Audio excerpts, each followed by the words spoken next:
محترم سامعین و سامعات، ہم آپ کو مسیحا آڈیو بکس یوٹیوب چینل پر خوش آمدید کہتے ہیں۔ مسیحا آڈیو بکس ایک آڈیو لائبریری کی تیاری میں مصروف عمل ہے۔ براہ مہربانی ہمارا ساتھ دیجیے اور اپنے پسندیدہ کتابوں کو سماعت فرمائیے اور اپنی آراء کا اظہار کیجیے۔ آواز کی اسپیڈ کو محترم سامعین و سامعات 3x کے ساتھ بڑھا دیا گیا ہے اور پیش لفظ سے یہ آواز نارمل اسپیڈ پر چلے گی۔ آپ اپنی مرضی کے ساتھ اس کو تیز یا آہستہ کر سکتے ہیں۔ محترم سامعین و سامعات، کتاب پیش خدمت ہے تعیین افراد مباہلہ یا تعارف اہل بیت پیغمبر، تالیف ہے سید محمد حسین زیدی برستی کی اور ناشر ہیں ادارہ نشر و اشاعت حقائق الاسلام، نزد ڈاک خانہ محلہ لاہوری گیٹ، چنیوٹ، ضلع جھنگ۔ فہرست عنوانات کچھ اس طرح سے ہے: پیش لفظ، آیت مباہلہ اور اس کا ترجمہ، تمہید، 4 نصارہ نجران کا سب سے بڑے گرجا گھر میں جمع ہو کر مشورہ کرنا، نصارہ نجران کی مدینہ کو روانگی، نصارہ نجران کا مدینہ میں ورود اور آن حضرت کی خدمت میں حاضر ہونا، مزاج شناس رسول، نصارہ نجران کا پیغمبر کے ساتھ مناظرہ، دعوت مباہلہ کا حکم خدا نے دیا، وہ احادیث جو یہ کہتی ہیں کہ سالم قرآن عہد رسالت میں جمع ہو چکا تھا، پیغمبر کا تعلیم قرآن میں اہتمام، وحی قرآنی اور وحی اطلاعی و تربیتی میں فرق، پیغمبر کے زمانے میں جمع کردہ قرآن میں تفسیری بیان بھی ساتھ تھا، تحریف قرآن کے الزامات لگانے کا سبب کیا ہے کہ آج قرآن تفسیر کے ساتھ شائع نہیں ہو رہا، آیت مباہلہ کے مبہم الفاظ کے معنی و مراد کس نے بتلائے، مباہلہ کے دن پیغمبر کا قیام کہاں تھا، پیغمبر نے کن افراد کو مباہلہ کے لیے طلب کیا، کساء یا عبا کے اوڑھنے میں کیا مصلحت تھی، یہ نئے چہرے کون سے تھے، آیت مباہلہ کی وسعت، خدا کے کلام اور انسانوں کی انشاء پردازی کا فرق۔ پیش لفظ، واقعہ مباہلہ ایک ایسا عظیم الشان واقعہ ہے جس میں پیغمبر اکرم صلی اللہ علیہ وآلہ وسلم کو نصارہ نجران کے مقابلے میں فتح عظیم حاصل ہوئی، کیونکہ آیہ مباہلہ قرآن کریم کی ایسی آیت ہے جو فی الحقیقت اہل بیت پیغمبر صلی اللہ علیہ وآلہ کا تعین کرنے والی ہے، لہذا میں نے یہ مناسب سمجھا کہ اس مختصر سے کتابچہ میں اس آیت کو توضیح و تشریح کے ساتھ احادیث و روایات میں جو کچھ واقعہ مباہلہ کے بارے میں وارد ہوا ہے اسے اپنے قارئین کے مطالعہ کے لیے پیش کروں۔ گر قبول افتد زہ عز و شرف وما علینا الا البلاغ۔ آیت مباہلہ اور اس کا ترجمہ۔ اعوذ باللہ من الشیطان الرجیم، بسم اللہ الرحمن الرحیم، الحمد للہ رب العالمین، والصلاة والسلام علی اشرف الانبیاء والمرسلین وآلہ الطیبین الطاہرین المعصومین، اما بعد فقد قال الحکیم فی کتابہ الکریم، بسم اللہ الرحمن الرحیم، فمن حاجک فیہ من بعد ما جاءک من العلم فقل تعالوا ندعو ابناءنا وابناءکم ونساءنا ونساءکم وانفسنا وانفسکم ثم نبتہل فنجعل لعنت اللہ علی الکاذبین۔ آل عمران 61۔ ترجمہ، اے رسول، پھر جب تمہارے پاس علم قرآن آ چکا ہے، اس کے بعد بھی اگر تم سے کوئی نصرانی یا عیسائی عیسیٰ کے بارے میں حجت کرے اور جھگڑے تو تم اعلان کر دو کہ اچھا میدان میں آؤ، ہم اپنے بیٹوں کو بلائیں تم اپنے بیٹوں کو بلاؤ، ہم اپنے عورتوں کو بلائیں تم اپنے عورتوں کو بلاؤ، ہم اپنی جانوں کو بلائیں تم اپنی جانوں کو بلاؤ، اس کے بعد ہم سب مل کر خدا کے بارگاہ میں گڑ گڑائیں، بد دعا کریں اور جھوٹوں پر خدا کی لعنت کریں۔ تمہید، فتح مکہ کے بعد پیغمبر اکرم صلی اللہ علیہ وآلہ نے اطراف و جوانب میں دعوت اسلام دینے کے لیے خطوط بھیجے، جن کا ایک ہی مضمون تھا کہ خدا وحدہ لا شریک ہے اور میں اس کا رسول ہوں، لہذا تم اس کی وحدانیت اور میری رسالت پر ایمان لے آؤ۔ ان خطوط میں سے ایک خط نصارہ نجران کے نام بھی تھا، جس میں نصارہ کو توحید پر اور اپنی رسالت پر ایمان لانے کی دعوت دی گئی تھی۔ نصارہ نجران کا سب سے بڑا گرجا میں جمع ہو کر مشورہ کرنا۔ جب پیغمبر اکرم صلی اللہ علیہ وآلہ وسلم کا یہ خط نصارہ نجران کے پاس پہنچا تو انہوں نے اس خط پر غور کرنے کے لیے بڑے بڑے عیسائی زعماء اور سرکردہ افراد کو نجران کے سب سے بڑے گرجا میں جمع کیا اور ان سب کو پیغمبر اکرم صلی اللہ علیہ وآلہ کے خط کے مضمون سے آگاہ کیا اور انہیں اس کے لیے رائے دینے کی دعوت دی۔ خط کا مضمون سن کر بہت سے لوگوں نے اپنی اپنی رائے پیش کی، مثلا کسی نے کہا ہمیں خط کا کوئی جواب نہیں دینا چاہیے، کسی نے کہا کہ جواب تو دینا چاہیے لیکن لکھ دینا چاہیے کہ ہم نہیں مانتے۔ جہیز ابن سراقہ نے جو رائے دی اسے حیات القلوب میں تفصیل کے ساتھ لکھا ہے، جس کا خلاصہ یہ ہے کہ ہمیں اس وقت محمد کے پاس جا کر ایمان لے آنا چاہیے اور پھر تمام عیسائی حکمرانوں سے سازش کر کے ان کو مکہ پر حملہ آور ہونے کی دعوت دینی چاہیے۔ اس طرح وہ مغلوب ہو جائیں گے اور تم اہل عالم میں بڑے مانے جاؤ گے۔ جہیز ابن سراقہ کی یہ رائے سب کو پسند آئی اور یہی طے پایا کہ اس پر عمل کیا جائے۔ وہ سب منتشر ہونا ہی چاہتے تھے کہ ایک شخص جس کا نام حارثہ بن آصال تھا کھڑا ہو گیا۔ وہ بھی عیسائی تھا۔ اس نے جہیز بن سراقہ کی طرف رخ کر کے مثال کے طور پر چند شعر پڑھے جن کا مضمون یہ تھا کہ کب تک تو کوشش کرتا رہے گا کہ راہ حق کو باطل سے روکے، حالانکہ حق چھپا نہیں رہتا۔ اگر تو حق کے ساتھ چاہتا ہے کہ پہاڑوں کو راہ پر لگا دے تو کر سکتا ہے، اور جب گھر میں دروازے سے نہیں آئے گا تو بھٹکتا پھرے گا، اور جب دروازے سے آئے گا تو گھر کے اندر داخل ہو سکتا ہے۔ پھر وہ سید و عاقب اور علماء اور تمام نصارہ کی طرف رخ کر کے بولا، سنو اور سمجھو، اے علم و حکمت کے وارثو اور حجت و برہان کے قائم کرنے والو، خدا کی قسم سعادت مند وہ ہے جو نصیحت سے اور حق سے انحراف نہ کرے۔ بے شک میں تمہیں خدا سے ڈراتا ہوں اور حضرت عیسیٰ کی وصیت یاد دلاتا ہوں۔ پھر جناب عیسیٰ کی وصیت بیان کرنے کے بعد اس نے کہا کہ حق تعالی نے جناب عیسیٰ کی طرف وہی فرمائی کہ اے میری کنیز کے فرزند، میری کتاب پر اپنی تمام قوت و طاقت سے عمل کرو اور اہل سوریہ سے اس کی تفسیر ان کی زبان میں بیان کرو، اور ان کو جتلا دو کہ میں خدا ہوں، کہ میرے سوا کوئی خدا نہیں ہے،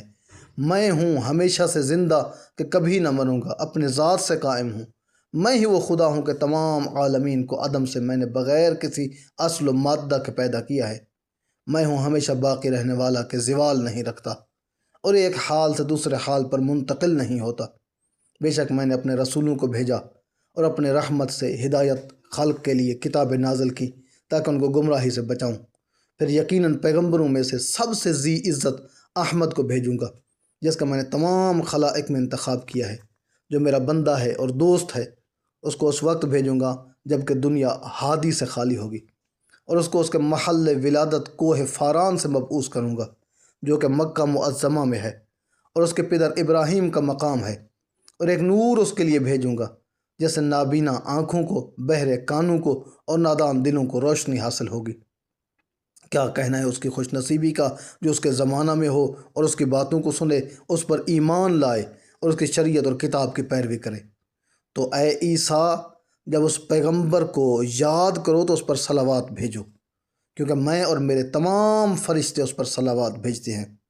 راوی بیان کرتا ہے کہ جب حارثہ بن آصال کا کلام یہاں تک پہنچا تو سید اور عاقب کی نگاہوں میں دنیا تاریک ہو گئی،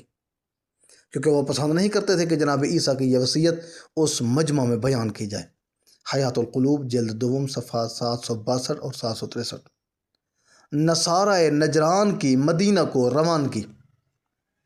جب سب لوگوں نے حضرت رسول خدا صلی اللہ علیہ وآلہ کے اوصاف جو خدا نے جناب عیسیٰ سے بیان فرمائے تھے اور آپ کی تعریفیں اور آپ کی امت کے بادشاہی کا تذکرہ اور آپ کے اہل بیت اور ذریت کے حالات پڑھے، سید و عاقب پشیمان اور شرمندہ ہوئے اور بحث ختم ہوئی۔ راوی کہتا ہے کہ چونکہ مناظرہ میں حارث سید و عاقب پر کتاب جامعہ اور پیغمبروں کے صحیفوں کے سبب سے غالب آیا، جو ان دونوں نے ان میں دیکھا اور ان کی کتابوں میں تحریف کی کوشش جو دل میں رکھتے تھے پوری نہ ہوئی، اور ممکن نہ ہو سکا کہ کوئی تعویل کرے اور عوام کو فریب دیں، لہذا بحث و مباحثہ سے باز آئے اور سمجھے کہ راہ حق سے منحرف ہو گئے اور اپنے تدبیر و فریب میں غلطی کی، تو دونوں اپنے اپنے گرجے میں نہایت افسوس اور پشیمانی کے ساتھ چلے گئے تاکہ اپنے لیے کوئی تدبیر سوچیں۔ مگر نصارہ نجران سب کے سب ان کے پاس گئے اور کہا، تمہاری رائے اب کیا قرار پائی اور دین کون سا صحیح سمجھا؟ ان دونوں نے کہا کہ ہم اپنے دین سے نہیں پھریں گے اور تم بھی اپنے دین پر قائم رہو جب تک کہ دین محمد کی حقیقت ظاہر نہ ہو۔ اب ہم پیغمبر قریش کے پاس جاتے ہیں، دیکھیں گے کہ کیا لائے ہیں اور ہم کو کس امر کی طرف بلاتے ہیں۔ راوی کہتا ہے جب سید و عاقب نے ارادہ کیا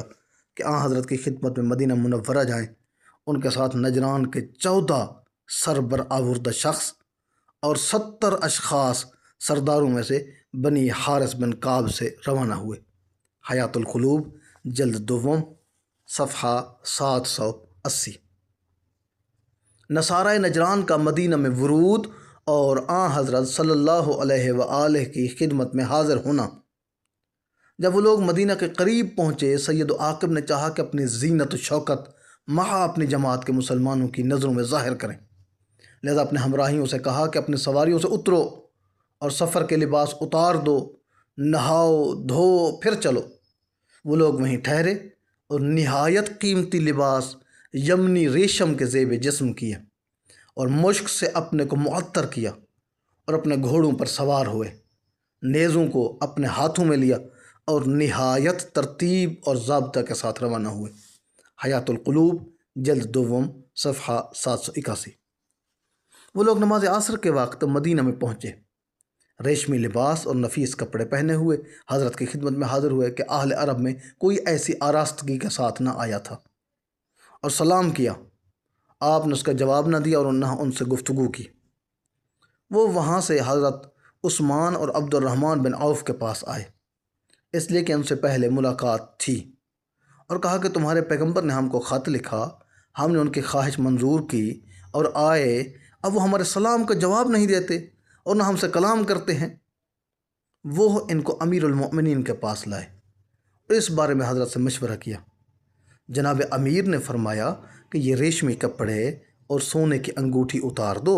اور معمولی لباس میں حضرت کے پاس جاؤ۔ ان لوگوں نے ایسا ہی کیا اور آن حضرت کی خدمت میں حاضر ہوئے، سلام کیا۔ آن حضرت نے سلام کا جواب دیا اور فرمایا، خدا کی قسم جس نے مجھے حق کے ساتھ بھیجا ہے کہ جب یہ لوگ پہلی مرتبہ میرے پاس آئے تو ان کے ساتھ شیطان بھی تھا، اس وجہ سے میں نے ان کے سلام کا جواب نہیں دیا۔ مزاج شناس رسول۔ جیسا کہ معلوم ہے یہ واقعہ ذی الحجہ 9 ہجری کا ہے۔ یہاں حضرت صلی اللہ علیہ وآلہ کو تبلیغ کرتے ہوئے تقریباً 22 سال گزر چکے تھے، اور اب 1 یا سوا 1 سال آپ کی حیات میں باقی رہ گیا تھا۔ نصارہ صاحب خلق عظیم پیغمبر کی خدمت میں حاضر ہوئے تو نہ سلام کا جواب ملا، نہ حضرت نے ان سے کلام کیا اور ان سے منہ پھیر لیا۔ لہذا انہوں نے بزرگ اصحاب پیغمبر سے مل کر ان سے ذکر کیا کہ تمہارے پیغمبر نے ہمیں خط لکھا تھا، ہم آئے تو انہوں نے ہمارے ساتھ یہ سلوک کیا۔ یقیناً اگر یہ بزرگ اصحاب پیغمبر کے مزاج شناس ہو گئے ہوتے تو وہ خود ہی ان سے کہتے، لیکن چونکہ ان کے کچھ سمجھ میں نہیں آیا،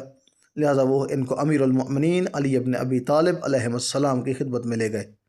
اس سے ثابت ہوا کہ وہ بھی جانتے تھے کہ حضرت علی ہی اس عقدہ کا حل اور اس بات کا سبب بتلا سکتے ہیں۔ چنانچہ وہ ان کو لے کر حضرت علی ابن ابی طالب علیہ السلام کے پاس گئے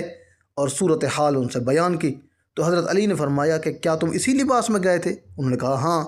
تو آپ نے فرمایا کہ اس سے تو تمہارا مقصد روب ڈالنا تھا اور تکبر کا اظہار کرنا تھا، لہذا اس کا تو یہی جواب ہو سکتا ہے کہ ہمیں تمہارے تکبر کی کوئی پرواہ نہیں ہے، اب تم اسی سادہ لباس میں جاؤ اور آن حضرت صلی اللہ علیہ وآلہ سے ملاقات کرو۔ چنانچہ وہ حضرت علی علیہ السلام کی ہدایت کے مطابق اسی سادہ لباس میں آن حضرت کی خدمت میں حاضر ہوئے اور سلام کیا، تو آن حضرت نے سلام کا جواب بھی دیا اور ان کا استقبال بھی کیا اور انہیں مسجد میں ہی ٹھہرایا۔ اس سے ثابت ہوا کہ اس 22 سال کے عرصے میں بزرگ اصحاب پیغمبر میں سے بھی کوئی اب تک مزاج شناس رسول نہ ہوا تھا سوائے حضرت علی کے۔ اگر وہ بھی مزاج شناس رسول ہو گئے ہوتے تو جو جواب حضرت علی نے دیا وہ پہلے ہی وہ جواب دے دیتے۔ نصارائے نجران کا پیغمبر کے ساتھ مناظرہ۔ جیسا کہ سابق میں بیان ہوا، نصارائے نجران کے 14 سربر آوردہ اشخاص اور 70 اشخاص بنی حارث بن کعب کے سرداروں میں سے آئے تھے۔ یہ کل 84 آدمی مسجد نبوی میں ٹھہرے، لہذا مدینہ کے سربر آوردہ مہاجر و انصار اصحاب پیغمبر بھی مناظرہ کے وقت موجود رہے، جو تعداد میں نصارہ سے کسی طرح کم نہیں ہو سکتے۔ نصارہ نجران 3 روز تک اسی طرح مسجد نبوی میں قیام پذیر رہے اور حضرت نے ان کو دعوت اسلام نہ دی اور انہوں نے بھی آن حضرت سے کچھ نہ پوچھا۔ آن حضرت نے ان کو 3 روز تک مہلت دی تاکہ وہ حضرت کے طور و طریقے اور اوصاف و سیرت جو کتابوں میں دیکھے تھے مشاہدہ کریں۔ 3 روز کے بعد حضرت نے ان کو دعوت اسلام دی۔ انہوں نے کہا کہ اس پیغمبر کے وہ تمام اوصاف جو حضرت عیسیٰ کے بعد ہوگا ہم نے خدا کی کتابوں میں دیکھے ہیں، وہ سب ہم کو آپ کی ذات میں نظر آئے ہیں، سوائے ایک صفت کے جو سب سے اہم صفت ہے اور اس کی دلالت اس کے حق ہونے پر سب سے زیادہ ہے وہ آپ میں ہم نہیں پاتے ہیں۔ حضرت نے فرمایا وہ کون سی صفت ہے؟ انہوں نے کہا ہم نے انجیل میں دیکھا ہے کہ جو پیغمبر مسیح کے بعد آئے گا اس کی تصدیق کرے گا۔ اگر آپ ان کو دروغ گو سمجھتے ہیں اور گمان رکھتے ہیں کہ وہ بندہ ہے، راوی کہتا وہ بندہ ہے، مگر آپ ان کو دروغ گو سمجھتے ہیں اور گمان رکھتے ہیں کہ وہ بندہ ہے، یعنی حضرت عیسیٰ علیہ السلام۔ راوی کہتا ہے کہ ان کا جھگڑا اور ان کی تکرار حضور کے ساتھ جناب عیسیٰ کے سوا اور کسی امر میں نہ تھی۔ حضرت صلی اللہ علیہ وآلہ نے فرمایا ایسا نہیں ہے جیسا کہ تم کہتے ہو، بلکہ میں تو عیسیٰ کی نبوت کی تصدیق کرتا ہوں اور ان پر اعتقاد رکھتا ہوں اور گواہی دیتا ہوں کہ وہ خدا کی جانب سے پیغمبر مبعوث ہیں اور خداوند تعالیٰ کے بندہ ہیں۔ وہ اپنے نفع نقصان اور اپنی موت و حیات پر قادر نہیں ہیں اور نہ اپنی وفات کے بعد مبعوث ہونے کا ان کو خود اختیار ہے، بلکہ یہ سب امور خدا کے اختیار میں ہیں۔ انہوں نے کہا کیا بندے وہ تمام باتیں کر سکتے ہیں جو انہوں نے کیں، یا کسی نے وہ باتیں ظاہر کیں جو انہوں نے اپنی قدرت کاملہ سے ظاہر کی؟ کیا وہ مردوں کو زندہ نہیں کرتے تھے اور مبروس کو شفا نہیں بخشتے تھے، اور لوگوں کے دلوں میں جو کچھ ہوتا اور جو لوگ اپنے گھروں میں ذخیرہ کرتے تھے کیا اس کی اطلاع نہیں دیتے تھے؟ کیا ان باتوں کی طاقت سوائے حق تعالیٰ کے یا اس کے بیٹے کے کسی اور میں ہے؟ اور بہت سی ایسی بےہودہ اور غلو کی باتیں حضرت عیسیٰ کے بارے میں بیان کیں جس سے خداوند عالم منزہ اور پاک ہے۔ حضرت صلی اللہ علیہ وسلم نے فرمایا جو کہ تم نے کہا میرے بھائی عیسیٰ مردوں کو زندہ کرتے تھے اور اندھے اور مبروس کو شفا دیتے تھے اور اپنی قوم کو خبر دیتے تھے جو کچھ ان کے دلوں میں ہوتا تھا یا اپنے گھروں میں جمع کرتے تھے، سب صحیح اور درست ہے، لیکن وہ یہ تمام امور حکم خدا سے انجام دیتے تھے اور خدا کے بندے تھے اور ان کو خدا کی بندگی سے آر نہیں تھا، وہ اس کا بندہ ہونے سے سرکشی نہیں کرتے تھے۔ عیسیٰ کے گوشت و خون و رگ و پٹھے تھے، وہ کھانا کھاتے تھے، پانی پیتے تھے، پخانا جاتے تھے، اور یہ تمام صفات مخلوقات کے ہیں اور ان کا پروردگار واحد و یکتا ہے، اور حق یہ ہے کہ اس کے مانند کوئی شے نہیں، اس کا مثل نہیں۔ انہوں نے کہا ہم کو کسی ایسے شخص کو بتائیے جو بے باپ کے پیدا ہوا ہو۔ حضرت نے فرمایا حضرت آدم کی خلقت حضرت عیسیٰ سے زیادہ عجیب ہے کہ وہ بے باپ ماں کے پیدا ہوئے، اور خدا کے نزدیک کسی کی خلقت سے آسان یا دشوار نہیں ہے، یا اس کی قدرت اس درجہ اور مرتبہ پر ہے کہ جو کچھ چاہے ایجاد کرے، وہ کہہ دیتا ہے کہ ہو جا تو ہو جاتا ہے۔ پھر حضرت نے اس آیہ کریمہ کی تلاوت فرمائی ان مثل عیسیٰ عند اللہ کمثل آدم خلقہ من تراب ثم قال له کن فیکون، آل عمران 59۔ یعنی عیسیٰ کی مثال خدا کے نزدیک آدم کی سی ہے کہ خدا نے ان کو خاک سے پیدا کیا اور اسے کہا کہ ہو جا تو ہو گئے۔ انہوں نے کہا عیسیٰ کے بارے میں ہمارا جو اعتقاد ہے ہم اس پر قائم ہیں، اس سے ہٹ نہیں سکتے، اور آپ کے باتوں کو عیسیٰ کے بارے میں نہیں مانتے۔ حیات القلوب جلد دوم صفحہ 780 781۔ غرض جب مناظرہ کو طول ہوا اور لوگوں کی حضرت کے ساتھ عداوت میں ترقی ہوتی چلی گئی تو خداوند عالم نے یہ حکم نازل فرمایا فمن حاجک فیہ من بعد ما جاءک من العلم فقل تعالوا ندعو ابناءنا وابناءکم ونساءنا ونساءکم وانفسنا وانفسکم ثم نبتہل فنجعل لعنت اللہ علی الکاذبین، آل عمران 61۔ ترجمہ: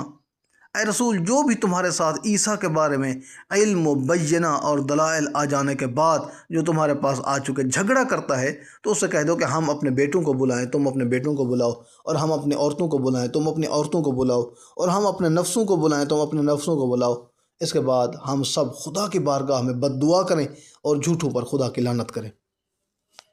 جب یہ آیت نازل ہوئی تو طے ہوا کہ دوسرے روز جو 24 ذی الحجہ کا دن تھا مباہلہ کریں گے، لہذا نصارہ اپنے جائے قیام پر واپس چلے گئے۔ ابو حارثہ نے اپنے ہمراہیوں سے کہا کہ دیکھنا اگر کل محمد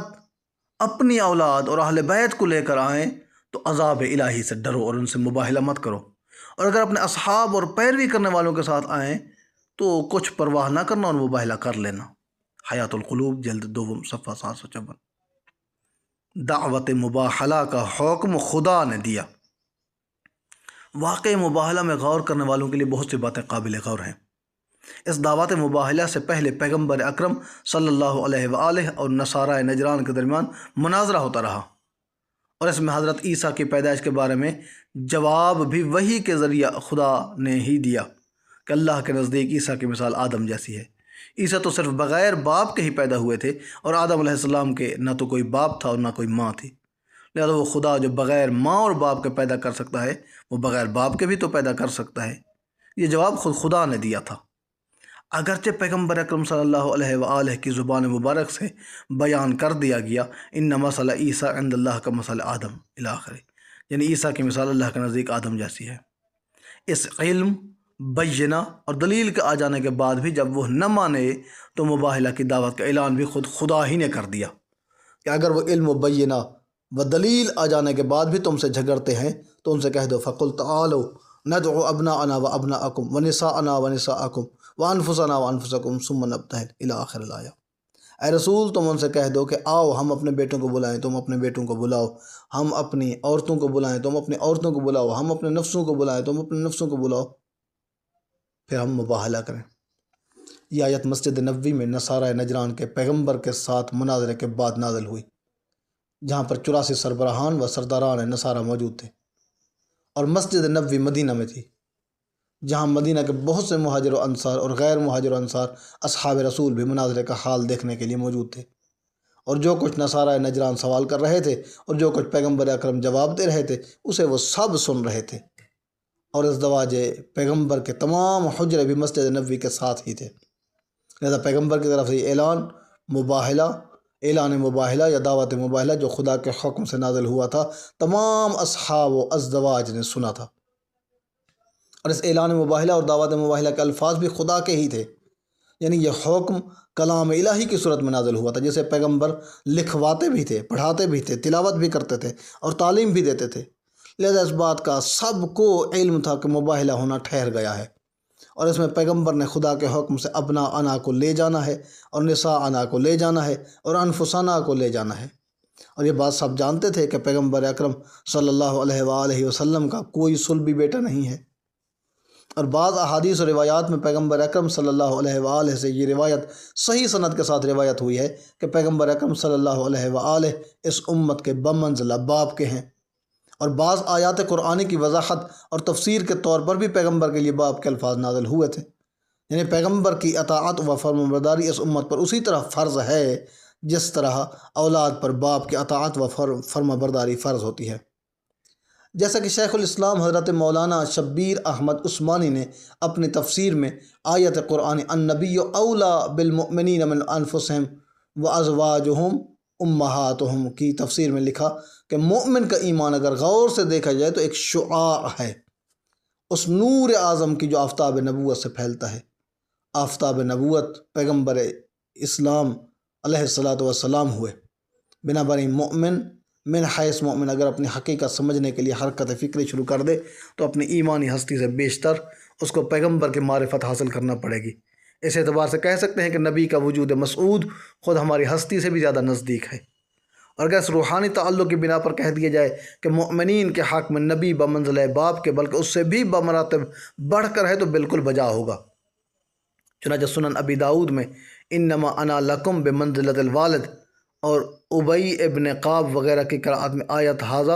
النبی اولا بالمؤمنین کے ساتھ ہوا اب لہم کا جملہ اس حقیقت کو ظاہر کرتا ہے۔ باپ بیٹے کے تعلق میں غور و فکر کرو تو اس کا حاصل یہی نکلے گا کہ بیٹے کا جسمانی وجود باپ کے وجود سے نکلا، اور باپ کی تربیت اور شفقت طبعی اوروں سے بڑھ کر ہے، لیکن نبی اور امتی کا تعلق کیسے کم ہے؟ یقیناً امتی کا ایمانی اور روحانی وجود نبی کی روحانیت کبریٰ کا ایک پرتو اور ظل ہوتا ہے، اور جو شفقت و تربیت نبی کی طرف سے ظہور پذیر ہوتی ہے ماں باپ تو کیا تمام مخلوقات میں اس کا نمونہ نہیں مل سکتا۔ باپ کے ذریعے سے اللہ تعالیٰ نے ہم کو دنیا کی عارضی حیات عطا فرمائی تھی، لیکن نبی کے طفیل ابدی اور دائمی حیات ملتی ہے۔ نبی کریم ہماری وہ ہمدردی اور خیرخواہانہ شفقات و تربیت فرماتے ہیں جو خود ہمارا نفس بھی اپنی نہیں کر سکتا،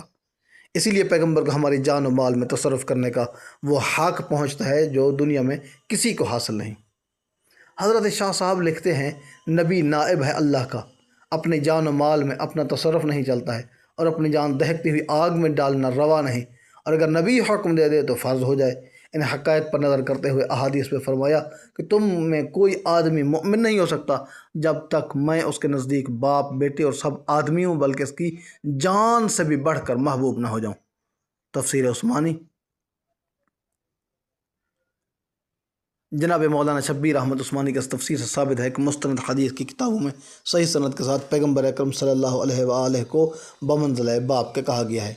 اور یہ جو شیخ الاسلام مولانا شبیر احمد عثمانی نے لکھا کہ ابی ابن کعب وغیرہ کی قرآت میں آیت النبی اولی بالمؤمنین کے ساتھ ہوا اب اللہم کا جملہ اس حقیقت کو ظاہر کرتا ہے، لکھا ہے یعنی وہ پیغمبر ان کا باپ ہے، تو بعض اصحاب پیغمبر نے اپنے جمع کردہ قرآن میں اصل قرآن کے الفاظ کے ساتھ خدا کی طرف سے جو وضاحت اور تفسیری الفاظ نازل ہوئے تھے وہ بھی لکھ لیے تھے۔ یعنی پیغمبر اکرم صلی اللہ علیہ وآلہ کی حیات میں جن اصحاب پیغمبر نے قرآن جمع کیا تھا ان میں انہوں نے قرآن کے اصل الفاظ کے ساتھ وہ وضاحتی اور تفسیری الفاظ بھی لکھ لیے تھے۔ اور ابی بن کعب مسلمہ طور پر ان اصحاب پیغمبر میں سے تھے جنہوں نے پیغمبر کی حیات میں سالم قرآن جمع کیا تھا، اور ان کے قرآن میں النبی اولی بالمؤمنین من انفسہم کے ساتھ وہو اب لہم لکھا ہوا تھا، جو اصل قرآن تو نہیں تھا، البتہ وضاحت اور تفسیر کے طور پر نازل ہوا تھا۔ چنانچہ علامہ شمس الدین ذہبی نے، جو اہل سنت کے بہت بڑے عالم و محدث و سیرت نگار ہیں، نے اپنی کتاب میں اس بارے میں ایک واقعہ لکھا ہے جو اس طرح ہے کہ حضرت عمر بن خطاب ایک نوجوان کے پاس سے گزرے جو مصحف میں سے دیکھ کر پڑھ رہا تھا المؤمنین من انفسہم وازواجہ امہاتہم وہو اب لہم، سورہ احزاب آیت 6۔ حضرت عمر نے اس نوجوان سے کہا اے لڑکی ان الفاظ ہو اب لہم کو مٹا دو۔ اس نوجوان نے کہا یہ ابی بن کعب کا مصحف ہے۔ حضرت عمر فوراً ابی بن کعب کے پاس گئے اور ان سے ان الفاظ کے بارے میں تفتیش کی تو ابی بن کعب نے کہا انہ یلہینی القرآن ویلہک الصفق بالاسواق، میں تو قرآن پڑھنے اور سیکھنے میں مشغول تھا جبکہ تم بازاروں میں تالیاں بجانے میں مشغول تھے۔ ابی بن کعب کی مراد یہ تھی کہ حضرت عمر تجارت پیشہ آدمی تھے، لہذا بازاروں میں اشیاء کی خرید و فروخت کے لیے بولی دینے اور قیمتیں طے کرنے میں مشغول رہا کرتے تھے، اس لیے انہیں قرآن کا علم نہیں۔ سیر اعلام النبلاء امام ذہبی جلد 1 صفحہ 397، ترجمہ ابی بن کعب۔ مذکورہ دونوں بیانات اہل سنت کے بزرگ مفسرین اور سیرت نگاروں کے ہیں جن سے ثابت ہے کہ قرآن پیغمبر اکرم صلی اللہ علیہ وآلہ کے زمانہ حیات ظاہری میں جمع ہو چکا تھا، اور ان میں اصل قرآن کے ساتھ توضیحی و تشریحی و تفسیری بیانات بھی لکھے ہوئے تھے جو خدا نے ہی ثم علینا بیانہ کے مطابق نازل کیے تھے، اور ان میں النبی اولی بالمؤمنین کے ساتھ تفسیری طور پر وہو اب لہم یعنی وہ پیغمبر ان کا باپ سے بھی یعنی وہ پیغمبر ان کا باپ ہے بھی لکھا ہوا تھا، لہذا امت کے تمام افراد خود کو ابنا انا کے ذیل میں سمجھ سکتے تھے، الخصوص تمام مہاجر و انصار وغیر مہاجر و انصار اصحاب پیغمبر یہ سمجھ سکتے تھے کہ اس سے ہم بھی مراد ہو سکتے ہیں۔ وہ احادیث جو کہتی ہیں کہ سالم قرآن عہد رسالت میں جمع ہو چکا تھا، اہل سنت کی مستند ترین کتابوں میں صحیح سند کے ساتھ یہ احادیث آئی ہیں کہ پیغمبر اکرم صلی اللہ علیہ وآلہ وسلم کی زندگی میں ہی سالم قرآن جمع ہو گیا تھا۔ ان میں سے چند ایک یہ ہیں: وَرَوَى قَتَادَةُ سَأَلْتُ أَنَسَ بْنَ مَالِكَ مِنْ جَمْعِ الْقُرْآنِ عَلَى عَهْدِ النَّبِيِّ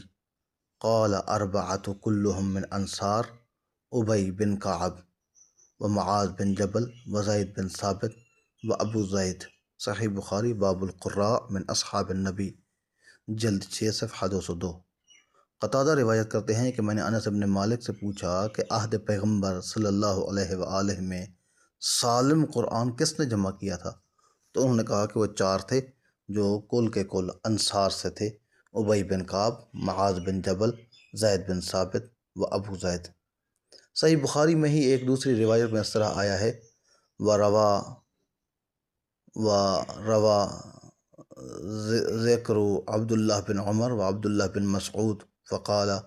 لا ازال احبہ سمعت النبی یقول خذوا القرآن من 4 من عبداللہ بن مسعود و سالم و معاذ و ابی بن کعب۔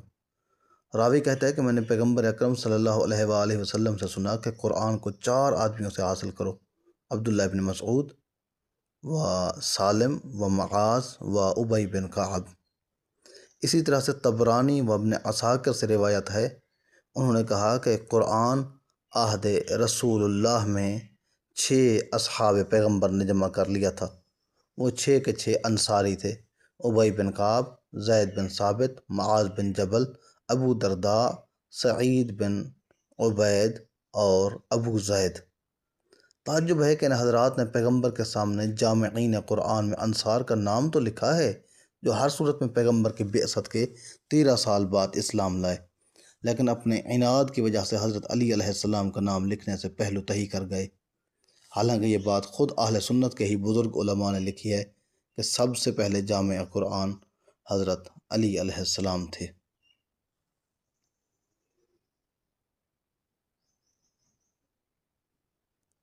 چنانچہ تاریخ الخلفاء میں اس طرح لکھا ہے: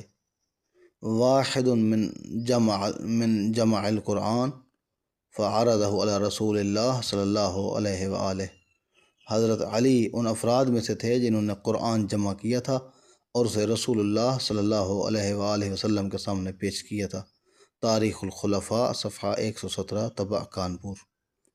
اور محدث دہلوی نے اپنی کتاب ازالۃ الخفاء میں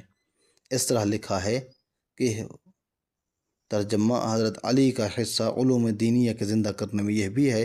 کہ آپ نے حضرت کے سامنے قرآن جمع و مرتب کیا تھا، مگر تقدیر نے اس کے شائع ہونے میں مدد نہ کی۔ ازالۃ الخفاء مقصد 2 صفحہ 273 مطبوعہ سبیل اکیڈمی لاہور۔ نبی اکرم صلی اللہ علیہ وسلم کا تعلیم قرآن میں اہتمام۔ خداوند تعالی قرآن کریم میں ارشاد فرماتا ہے کہ هو الذی بعث فی الامیین رسولا منہم یتلو علیہم آیاتہ ویزکیہم ویعلمہم الکتاب والحکمہ وان کانوا من قبل لفی ضلال مبین۔ الجمعہ آیت 2۔ وہی تو ہے جس نے امیین میں ان میں ہی کا ایک رسول محمد بھیجا، جو ان کے سامنے اس کی آیتیں پڑھتے ہیں اور ان کو پاک کرتے ہیں اور ان کو کتاب اور عقل و دانش کی باتوں کی تعلیم دیتے ہیں، اگرچہ اس سے پہلے تو یہ لوگ صریح گمراہی میں پڑے ہوئے تھے۔ اور روایات سے معلوم ہوتا ہے کہ پیغمبر اکرم صلی اللہ علیہ وآلہ بڑے اہتمام کے ساتھ مسلمانوں کو تعلیم قرآن کا اہتمام فرمایا کرتے تھے۔ چنانچہ عبادہ سے مروی ہے کہ ترجمہ عبادہ بن صامت سے روایت ہے کہ رسول اللہ تعلیم قرآن میں مشغول رہتے تھے، بس جب کوئی مہاجر ہجرت کر کے رسول اللہ کے پاس آتا تھا تو آپ صلی اللہ علیہ وآلہ وسلم اسے ہم میں سے کسی کے پاس بھیج دیتے تاکہ ہم اسے قرآن کریم کی تعلیم دیں۔ اصحاب پیغمبر کا قرآن کی تعلیم اور اسے جمع کرنے کا اتنا شغف تھا کہ عورتیں تک پیچھے نہ تھیں۔ چنانچہ احادیث و روایات میں آیا ہے کہ ورقہ بنت عبداللہ نے بھی سالم قرآن جمع کیا تھا۔ اتقان میں یہ مسند امام احمد بن حنبل جلد 5 صفحہ 324 کی روایت۔ اس طرح اتقان میں اس طرح روایت ہوا کہ وقد ورد ان بعض النساء جمعت جمیع القرآن، اخرج سعد فی الطبقات البان۔ جی ہاں، اس کا الاتقان النوع 20 جلد 1 صفحہ 125، اس کا ترجمہ کچھ اس طرح سے ہے۔ اور یہ بات یقین کے ساتھ معلوم ہوئی ہے کہ بلا شک و شبہ بعض عورتوں نے بھی سالم قرآن جمع کیا تھا۔ ابن سعد نے طبقات میں لکھا ہے کہ ہمیں خبر دی فضل بن دقین نے، اس نے کہا ہم سے بیان کیا ولید بن عبداللہ بن جمیع نے، اس نے کہا مجھ سے بیان کیا میری دادی ورقہ بنت عبداللہ بن حارث سے، اور رسول اللہ صلی اللہ علیہ وآلہ وسلم ان محترمہ کی زیارت کرنے کے لیے جایا کرتے تھے اور ان کو شہیدہ کہہ کر پکارا کرتے تھے، اور انہوں نے سالم قرآن جمع کیا تھا۔ اور شہیدہ کہنے کی وجہ یہ تھی کہ جب رسول اللہ جنگ بدر کے لیے روانہ ہونے لگے تو ورقہ نے کہا کہ کیا آپ مجھے اجازت دیتے ہیں کہ میں آپ کے ساتھ چلوں اور جنگ میں زخمی ہونے والوں کی دوا دارو کروں اور جو مریض ہو جائے اس کی تیمارداری کروں تاکہ خدا مجھے میدان جنگ میں شہادت نصیب کرے۔ اس پر رسول اللہ صلی اللہ علیہ وآلہ نے فرمایا کہ بے شک اللہ نے تمہارے لیے شہادت کا مرتبہ عطا کر دیا ہے۔ یہ روایت صاف کہتی ہے کہ ورقہ بنت عبداللہ نے سالم قرآن عہد رسالت میں جمع کر لیا تھا، تو جب عورتوں کا جمع قرآن میں یہ حال تھا تو مردوں کا کیا حال ہوگا، جبکہ عہد رسول اللہ میں حفاظ قرآن کی تعداد ایک جم غفیر تھی۔ اور پھر قرآن یہ کہتا ہے کہ پیغمبر اکرم صلی اللہ علیہ وآلہ قرآن کریم کی آیات کو ان کے نزول کے وقت صرف پہنچاتے ہی نہیں تھے بلکہ بعد میں باقاعدہ طور پر تعلیم بھی دیتے تھے۔ جیسا کہ ارشاد ہوا وَيُعَلِّمُهُمُ الْكِتَابَ وَالْحِكْمَةَ، انہیں کتاب اللہ اور عقل و دانش کی تعلیم دیتا ہے۔ وحی قرآنی اور وحی اطلاعی و تربیتی میں فرق۔ تمام علماء اسلام متفق ہیں اس بات پر کہ پیغمبر کو قرآنی وحی کے نزول سے پہلے بھی وحی ہوتی تھی اور خواب میں بھی رؤیا صادقہ دیکھتے تھے۔ یہ سب تربیتی اور اطلاع دینے والی اور اخبار غیب پر مشتمل وحی ہوتی تھی، لیکن وہ وحی جسے قیامت تک پڑھا جانا تھا وہ شروع ہی لفظ اقرا سے ہوئی ہے، جس بات کا اعلان تھا کہ یہ وحی نہ صرف تمہارے پڑھنے کے لیے بلکہ قیامت تک آنے والی تمہاری امت کے تمام افراد کے پڑھنے کے لیے ہے۔ اور جب یہ قرآنی وحی قیامت تک آنے والی امت کے تمام افراد کے پڑھنے کے لیے ہے تو اس قرآنی وحی میں پیغمبر اکرم صلی اللہ علیہ وآلہ کو یہ بھی تلقین کی گئی کہ چونکہ قرآنی وحی پڑھنے کے لیے ہوگی لہذا اس کے لکھوانے کا اہتمام بھی کریں، اور قرآن وحی کو لکھوانے کی افادیت کو بیان کرتے ہوئے فرمایا کہ علوم کا اسلاف سے اخلاف تک پہنچنا قلم کے ذریعہ یعنی تحریر میں لانے کی صورت میں ہی ممکن ہے، اور چونکہ یہ کتاب ہدایت ہے اور قیامت تک آنے والے انسانوں کے لیے ہے اور اس سے ہدایت حاصل کر کے اس پر عمل کرنے کے لیے ہے، لہذا اس کو ساتھ ساتھ لکھوانے کا بندوبست کیا جائے۔ پیغمبر اکرم صلی اللہ علیہ وآلہ پر 13 سال تک مکہ معظمہ میں قرآن نازل ہوتا رہا ہے، اور حضرت نے اعلان نبوت کے 13 سال بعد یا قرآن کے پہلی وحی نازل ہونے کے 13 سال بعد ہجرت فرمائی۔ روایات سے یہ پتہ چلتا ہے کہ حضرت نے مدینہ آ کر انصار کو تعلیم کا اہتمام کیا، لیکن کیا پیغمبر اکرم نے حکم خدا کے باوجود 13 سال تک جو قرآن نازل ہوتا رہا اس کو لکھوانے کا بندوبست نہیں کیا تھا؟ حالانکہ خدا نے قرآن کے جمع کرنے کی ذمہ داری لی، جیسا کہ فرمایا لا تحرک بہ لسانک لتعجل بہ ان علینا جمعہ وقرآنہ فاذا قرآنہ فاتبع قرأتہ ثم ان علینا بیانہ۔ اے رسول، وحی کو جلدی یاد کرنے کے واسطے اپنی زبان کو حرکت نہ دو، اس کا جمع کرنا اور پڑھوا دینا یقینی طور پر ہمارے ذمہ ہے۔ تو جب ہم جبرائیل کی زبانی پڑھ لیا کریں تو پھر پورا سننے کے بعد اسی طرح پڑھا کرو، پھر اس کے مشکلات کا سمجھانا اور مبہم باتوں کی وضاحت و تشریح اور متشابہات کی تعویل و تفسیر بتا دینا بھی ہمارے ہی ذمہ ہے۔ خدا نے اس آیت میں قرآن کے نزول کے ساتھ ساتھ اس کے جمع کرنے کی ذمہ داری بھی لی ہے، اور جمع کرنے کے بعد پھر پڑھانے کی ذمہ داری بھی لی ہے، لہذا کہا کہ یاد کرنے کے لیے وحی کے نزول کے ساتھ ساتھ پڑھنے میں جلدی کرنے کی ضرورت نہیں ہے، بلکہ جب ہم جبرائیل کی زبانی پڑھ لیا کریں تو پھر تم پورا سننے کے بعد پڑھا کرو۔ اور آیت کا آخری حصہ یہ کہتا ہے کہ قرآن میں وہ الفاظ جو مشکل ہیں یا مبہم معلوم ہوتے ہیں یا متشابہ ہیں تو ان کی وضاحت، ان کی تشریح، تعویل اور ان کی تفسیر کا سمجھا دینا بھی ہمارے ہی ذمہ ہے۔ اس سے ثابت ہوا کہ قرآن 2 صورتوں میں نازل ہوا ہے، ایک اصل قرآن، دوسرے اصل قرآن کے نازل کرنے کے ساتھ ساتھ مشکلات کی تشریح اور مبہم باتوں کی توضیح اور متشابہات کی تعویل و تفسیر بھی اسی نے نازل فرمائی، اور وہ قرآن وحی کے نازل کرنے کے بعد سمجھائی۔ پس آیت مباہلہ میں ابناءنا کے الفاظ اور نساءنا کے الفاظ اور انفسنا کے الفاظ اس بات کے متقاضی تھے کہ چونکہ خدا نے خود یہ الفاظ استعمال کیے تھے لہذا وہ پیغمبر کو قرآنی الفاظ نازل کرنے کے بعد اس بات کی وضاحت کرے کہ ابناءنا سے اور نساءنا سے اور انفسنا سے خود اس کی مراد کون لوگ ہیں۔ اکثر مفسرین نے قرآن کریم کی پہلی 5 آیتوں کی جس طرح تفسیر کی ہے اسے پڑھ کر ہنسی آتی ہے کہ جب جبرائیل نے اقرا پڑھ کہا تو حضرت نے کہا کہ میں پڑھا ہوا نہیں ہوں، پھر جبرائیل نے حضرت کو خوب بھینچا اور پھر کہا کہ اقرا پڑھ، تو آپ نے فرمایا کہ میں پڑھا ہوا نہیں ہوں۔ اس طرح 3 دفعہ جبرائیل نے بھینچا اور پیغمبر یہی کہتے رہے کہ میں پڑھا ہوا نہیں ہوں۔ آخر جبرائیل مجبور ہو کر قرآن کریم کی پہلی مذکورہ 5 آیتیں خود ہی پڑھ کر چلے گئے۔ پہلی دفعہ ہی پڑھ دیتے، بار بار بھیجنے کی کیا ضرورت تھی؟ اور بھیجنے سے بھی کام نہیں چلا۔ ہم نے تو کسی نادان سے نادان بچے کو نہیں دیکھا کہ اسے جب مدرسے میں داخل کیا جائے اور استاد اسے پڑھانا شروع کرے اور کہے کہ پڑھ الف اور وہ کہے کہ میں پڑھا ہوا نہیں ہوں۔ جس طرح وہ استاد پڑھاتا ہے اسی طرح خدا جبرائیل کے ذریعے قرآن پڑھا رہا تھا اور قرآن کی تعلیم دے رہا تھا۔ حالانکہ قرآن یہ کہتا ہے کہ پیغمبر تو وحی کے نازل ہونے کے ساتھ ہی پڑھنے لگ جایا کرتے تھے۔ خدا نے خود منع کیا کہ جب تک وحی مکمل نہ ہو لیا کرے اس وقت تک تم اسے نہ دہرایا کرو۔ جہاں تک یاد رکھنے کا تعلق ہے تو اسے پڑھانے کے لیے جمع کرنا بھی ہمارے ہی ذمہ ہے اور جمع کرنے کے بعد پڑھانا بھی ہمارے ذمہ ہے۔ سوال یہ پیدا ہوتا ہے کہ خدا نے جو قرآن کے جمع کرنے کا ذمہ لیا ہے تو یہ کب جمع کیا اور کیسے جمع کیا؟ کہا تو اس نے یہ ہے کہ وہ ساتھ ساتھ جمع کرے گا، یہ اس نے خود کس طرح جمع کیا، اور کون ہے وہ جس کے جمع کرنے کو اس نے خود اپنا جمع کرنا کہا، جس طرح جبرائیل کے پڑھانے کو اپنا پڑھانا کہا، فَإِذَا قَرَأْتَهُ فَاتَّبِعْ قُرْآنَهُ، جب ہم پڑھ لیا کریں تو تم پھر بعد میں پڑھا کرو۔ وہ خدا جس نے یہ کہا اِنَّ عَلَيْنَا جَمْعَهُ، اس قرآن کا جمع کرنا ہمارے ذمہ ہے، کہ اس کا مطلب یہ ہے کہ 13 سال تک خدا نے قرآن جمع کرنے کی طرف قطعاً توجہ نہیں دی، اور ہجرت کے بعد بھی یہ کام صرف انصار سے ہی لیا۔ پیغمبر کی قوم یا مہاجرین میں سے کوئی ایسا نہ تھا جو قرآن جمع کرتا۔ ہم یہاں پر سورہ اقرا کی پہلی 5 آیتیں نقل کرتے ہیں جن پر غیر جانبداری اور کھلے دماغ کے ساتھ غور کرنے سے یہ مسئلہ حل ہو سکتا ہے، جس طرح ہے اقرأ بسم ربک الذی خلق، خلق الانسان من علق، اقرأ وربک الاکرم الذی علم بالقلم، علم الانسان ما لم یعلم۔ اے رسول اپنے پروردگار کا نام لے کر پڑھو جس نے ہر چیز کو پیدا کیا، اسی نے انسان کو جمے ہوئے خون سے پیدا کیا۔ پڑھیے کہ تمہارا پروردگار بڑا کریم ہے، جس نے قلم کے ذریعے سے تعلیم دی، اسی نے انسان کو وہ باتیں سکھائیں جن کو وہ نہیں جانتا تھا۔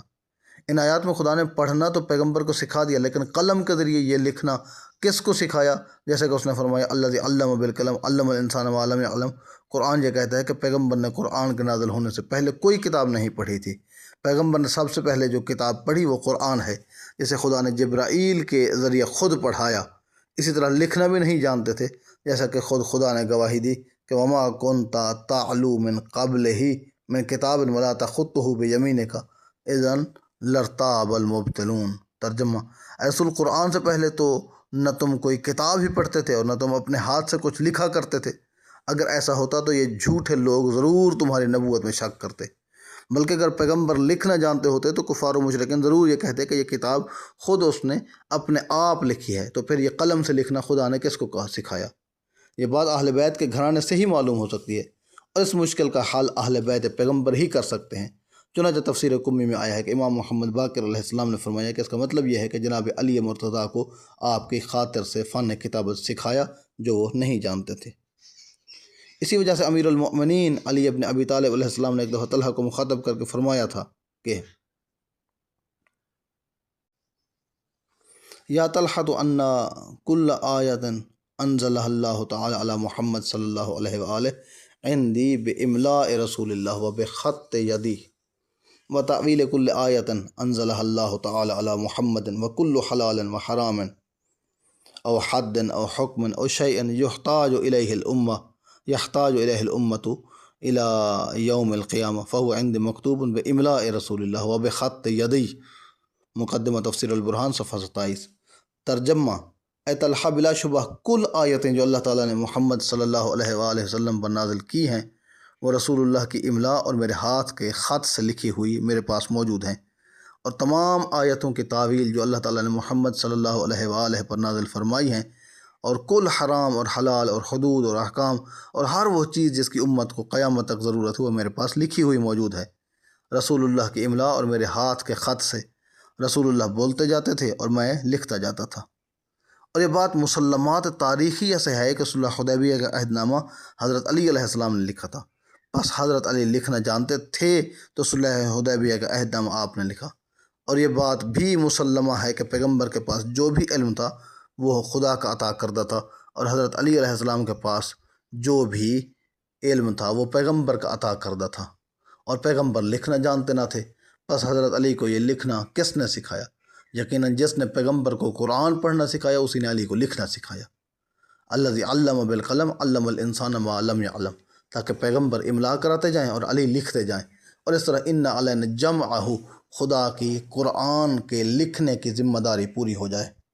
اور حضرت علی کے طلحہ سے مذکورہ خطاب سے ثابت ہے کہ جب قرآن نازل ہوتا تھا تو پیغمبر بولتے جاتے تھے اور حضرت علی علیہ السلام لکھتے جاتے تھے۔ مکہ کی 13 سالہ زندگی میں کون تھا وہ جس کے ذریعے ان علینا جمعہ کی تکمیل ہوتی تھی؟ یعنی قرآن کا جمع کرنا بھی ہمارے ذمہ ہے اور اس کو پڑھانا بھی ہمارے ذمہ ہے۔ مکہ میں رہتے ہوئے تو جو مسلمان ہوتا تھا وہ کفار و مشرکین کے ظلم و ستم کا شکار ہوتا تھا، لہذا 5 بعثت سے حبشہ کی ہجرت کا سلسلہ شروع ہو گیا۔ جو مسلمان ہوتا تھا وہ کفار و مشرکین کے ظلم و جور سے بچنے کے لیے حبشہ ہجرت کر جاتا تھا، اور حضرت ابو بکر ابن دغنہ کے پناہ میں تھے، اور حضرت ابوبکر ابن دغنہ کی پناہ میں تھے اور حضرت عمر ابو جہل کی پناہ میں تھے، اور ان کے زمانے خلافت میں قرآن جمع کرنے کا افسانہ گھڑنا خود اس بات کا ثبوت ہے کہ انہوں نے نہ مکہ کی 13 سالہ زندگی میں قرآن جمع کیا اور نہ مدینہ کی 10 سالہ زندگی میں قرآن جمع کیا۔ پس مکہ کی 13 سالہ زندگی میں کون تھا وہ جو قرآن جمع کرنے کا فرض ادا کرتا رہا سوائے حضرت علی کے، جس کے جمع کرنے کو خدا نے خود اپنا جمع کرنا کہا، ان علینا جمعہ و قرآنہ، یعنی پہلے زبانی طور پر تھوڑا تھوڑا کر کے قرآن پڑھایا، پھر قرآن کو جمع کرنے کے بعد جمع شدہ لکھے ہوئے قرآن سے پڑھایا۔ اور حضرت علی کے ارشاد گرامی سے ثابت ہے کہ اصل قرآن کو نازل کرنے کے ساتھ ساتھ مشکلات کا حل، مبہمات کی توضیح اور متشابہات کی تعویل و تفسیر بھی ساتھ ساتھ نازل کی جاتی تھی۔ اور حضرت علی علیہ السلام اصل قرآن کے ساتھ مشکلات کا حل، مبہمات کی توضیح اور متشابہات کی تعویل و تفسیر بھی پیغمبر کی املا اور اپنے ہاتھ کے خط سے اور اپنے قلم کے ساتھ لکھتے جاتے تھے، اور اس طرح علم بالقلم علم الانسان ما لم یعلم کی تعبیر بھی ساتھ ساتھ ہوتی رہی۔ اور یہی وجہ تھی کہ حضرت علی ابن ابی طالب علیہ السلام برملا طور پر برسر ممبر یہ دعویٰ کیا کرتے تھے کہ سلونی سلونی قبل ان تفتدونی، پوچھ لو جو کچھ پوچھنا ہو قبل اس کے کہ میں تم میں نہ رہوں۔ پیغمبر کے زمانے میں جمع کردہ قرآنوں میں تفسیری بیان بھی ساتھ تھا۔ ہمیں ڈاکٹر اسرار احمد صاحب کے اس بیان سے اتفاق ہے جو انہوں نے ٹی وی پر درس قرآن کے سلسلہ میں دیا تھا کہ قرآن پاروں کی صورت میں یا رکوع کی صورت میں یا منزلوں کی صورت میں نازل نہیں ہوا۔ قرآن کے پارے یا رکوع یا منازل توقیفی نہیں ہیں۔ قرآن کو پاروں اور رکوعات اور منازل میں تلاوت کی سہولت کے پیش نظر تقسیم کیا گیا ہے، اور شاید 30 پاروں میں تقسیم تراویح میں روزانہ 1 پارہ پڑھنے کی سہولت کے پیش نظر یہ تقسیم کی گئی ہے، اور اپنے حساب سے 30 برابر حصوں میں تقسیم کیا ہے۔ اسی لیے سورہ ہود کی صرف پہلی 5 آیتیں پارہ نمبر 11 میں رہ گئیں اور باقی پارہ نمبر 12 میں چلی گئیں۔ اسی طرح سورۃ الحجر کی صرف ایک پہلی آیت پارہ نمبر 13 میں آئی ہے اور باقی آیتیں پارہ نمبر 14 میں چلی گئی ہیں۔ اور جہاں تک مجھے یاد پڑتا ہے ڈاکٹر صاحب نے فرمایا کہ پاروں کی یہ تقسیم توقیفی نہیں ہے، اور ہم نے اپنے قرآن میں سورۃ الحجر کی پہلی آیت کو پارہ نمبر 13 کی بجائے پارہ نمبر 14 میں لکھ دیا ہے۔ ڈاکٹر صاحب کا یہ کہنا اس لیے درست ہے کہ قرآن ہرگز پاروں اور رکوعات اور منازل کی صورت میں نازل نہیں ہوا، بلکہ قرآن سوروں کی صورت میں نازل ہوا تھا۔ کامل سورت و مکمل طور پر نازل ہوئے تھے اور بڑے سورے آیات کی صورت میں نازل ہوئے، اور یہ بات پیغمبر کاتبین کو بتلایا کرتے تھے کہ اس آیت کو فلاں سورے میں فلاں جگہ اور فلاں مقام پر لکھو۔ قرآن کریم نے جب مقابلہ کا چیلنج کیا تو پہلے تمام جن و انس کو سالم قرآن کا مقابل یا مثل لانے کی دعوت دی، جیسا کہ فرمایا قُلْ لَئِنِ اجْتَمَعَتِ الْإِنسُ وَالْجِنُّ عَلَىٰ أَن يَأْتُوا بِمِثْلِ هَٰذَا الْقُرْآنِ لَا يَأْتُونَ بِمِثْلِهِ وَلَوْ كَانَ بَعْضُهُمْ لِبَعْضٍ ظَهِيرًا۔ بنی اسرائیل 88۔ اے رسول تم کہہ دو کہ اگر ساری دنیا جہان کے کل آدمی اور جن اس بات پر اکٹھے ہو جائیں کہ اس قرآن کا مثل لے آئیں تو غیر ممکن ہے، اس کے برابر نہیں لا سکتے، اگرچہ اس کوشش میں ایک کا ایک مددگار بھی بن جائے۔ اور جب سالم قرآن کا مثل نہ لا سکے تو کہا کہ 10 صورتوں کے برابر ہی لے آؤ، جیسا کہ ارشاد ہوا ام یقولون افتراہ قل فأتوا بعشر صور مثلہ مفتریات وادعوا من استطعتم من دون اللہ ان کنتم صادقین، کہ یہ لوگ یہ کہتے ہیں کہ اس شخص نے اس قرآن کو اپنے طرف سے گھڑ لیا ہے، تو تم ان سے صاف صاف کہہ دو کہ اگر تم اپنے دعوے میں سچے ہو تو زیادہ نہ صحیح اکیلے 10 سورے ہی اپنی طرف سے گھڑ کر لے آؤ، اور خدا کے سوا جس کو تم بلانا چاہو مدد کے لیے بلا لو۔ اور جب 10 سورے بھی اس جیسے نہ لا سکے تو کہا کہ ایک ہی سورہ اس جیسا بنا لاؤ، جیسا کہ فرمایا وَإِن كُنتُمْ فِي رَيْبٍ مِّمَّا نَزَّلْنَا عَلَىٰ عَبْدِنَا فَأْتُوا بِسُورَةٍ مِّن مِّثْلِهِ وَادْعُوا شُهَدَاءَكُم مِّن دُونِ اللَّهِ إِن كُنتُمْ صَادِقِينَ۔ عرب خود کو فصاحت و بلاغت میں ساری دنیا سے افضل سمجھتے تھے،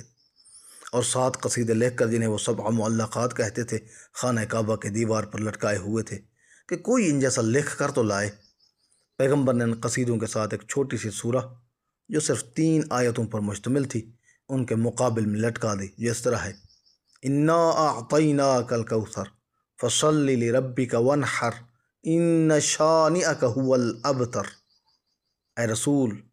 ہم نے تم کو کوثر عطا کیا، بس تم اپنے رب کی نماز پڑھا کرو اور قربانی دیا کرو، بے شک تمہارا دشمن ہی بے اولاد رہے گا۔ جب فصحائے عرب نے اپنے قصیدوں کا مقابل میں یہ چھوٹی سی صورت لکھی ہوئی دیکھی تو اپنے اپنے قصیدے خانہ کعبہ کے دیوار سے اتار لیے، اور کہا جاتا ہے کہ اس سورہ کے نیچے یہ لکھ دیا کہ ما ھذا کلام البشر، یعنی یہ کسی بشر کا کلام نہیں ہے۔ بہرحال اب تک کے بیان سے ثابت ہو گیا کہ قرآن پاروں اور رکوعات اور منازل کی صورت میں تو حتما نازل نہیں ہوا تھا، البتہ سوروں کی شکل میں نازل ہوا تھا، اور اصل قرآن کے نازل کرنے کے بعد اس کے مشکلات کا حل، مبہمات کی توضیح و تشریح اور متشابہات کی تعویل بھی ساتھ ہی نازل ہوتی تھی۔ لہذا حضرت علی علیہ السلام کا جمع کیا ہوا قرآن جہاں ترتیب تنزیل کے لحاظ و اعتبار سے جمع کیا ہوا تھا، اور وہاں اس میں مشکلات کا حل، مبہمات کی توضیح و تشریح اور متشابہات کی تعویل و تفسیر بھی درج تھی۔ یہ سب باتیں ہم نے ابی بن کعب کے مصحف میں وہو اب لہم، یعنی پیغمبر امت کے بمنزلہ باپ کے ہیں، کہ ثبوت میں پیش کی ہیں، اور ایسا توضیحی و تفسیری بیان بہت سے جامعین قرآن کے مصاحف میں تھا جنہوں نے پیغمبر کے زمانے میں قرآن جمع کیا تھا۔ ان سب میں سے ایک عبداللہ ابن مسعود قال نقرأ علی عہد رسول اللہ یا ایہا الرسول بلغ ما انزل الیک من ربک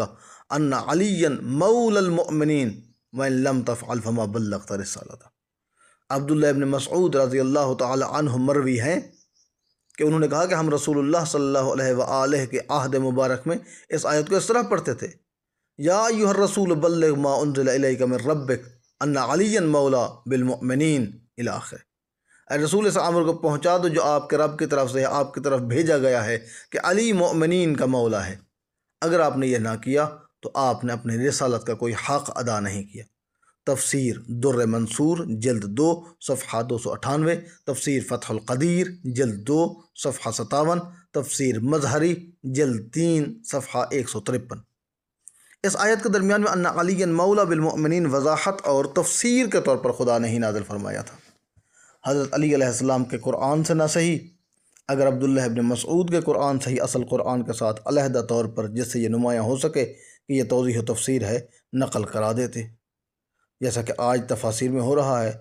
تو ARY1 ورلڈ کے چینلز سے نزول قرآن کے موضوع پر ایک سوال کا جواب دیتے ہوئے انیق احمد صاحب یہ نہ کہہ سکتے کہ اس سے مراد یہ ہے کہ خدا نے قرآن کو نازل فرمایا اور آن حضرت نے اس کو لوگوں تک پہنچا دیا،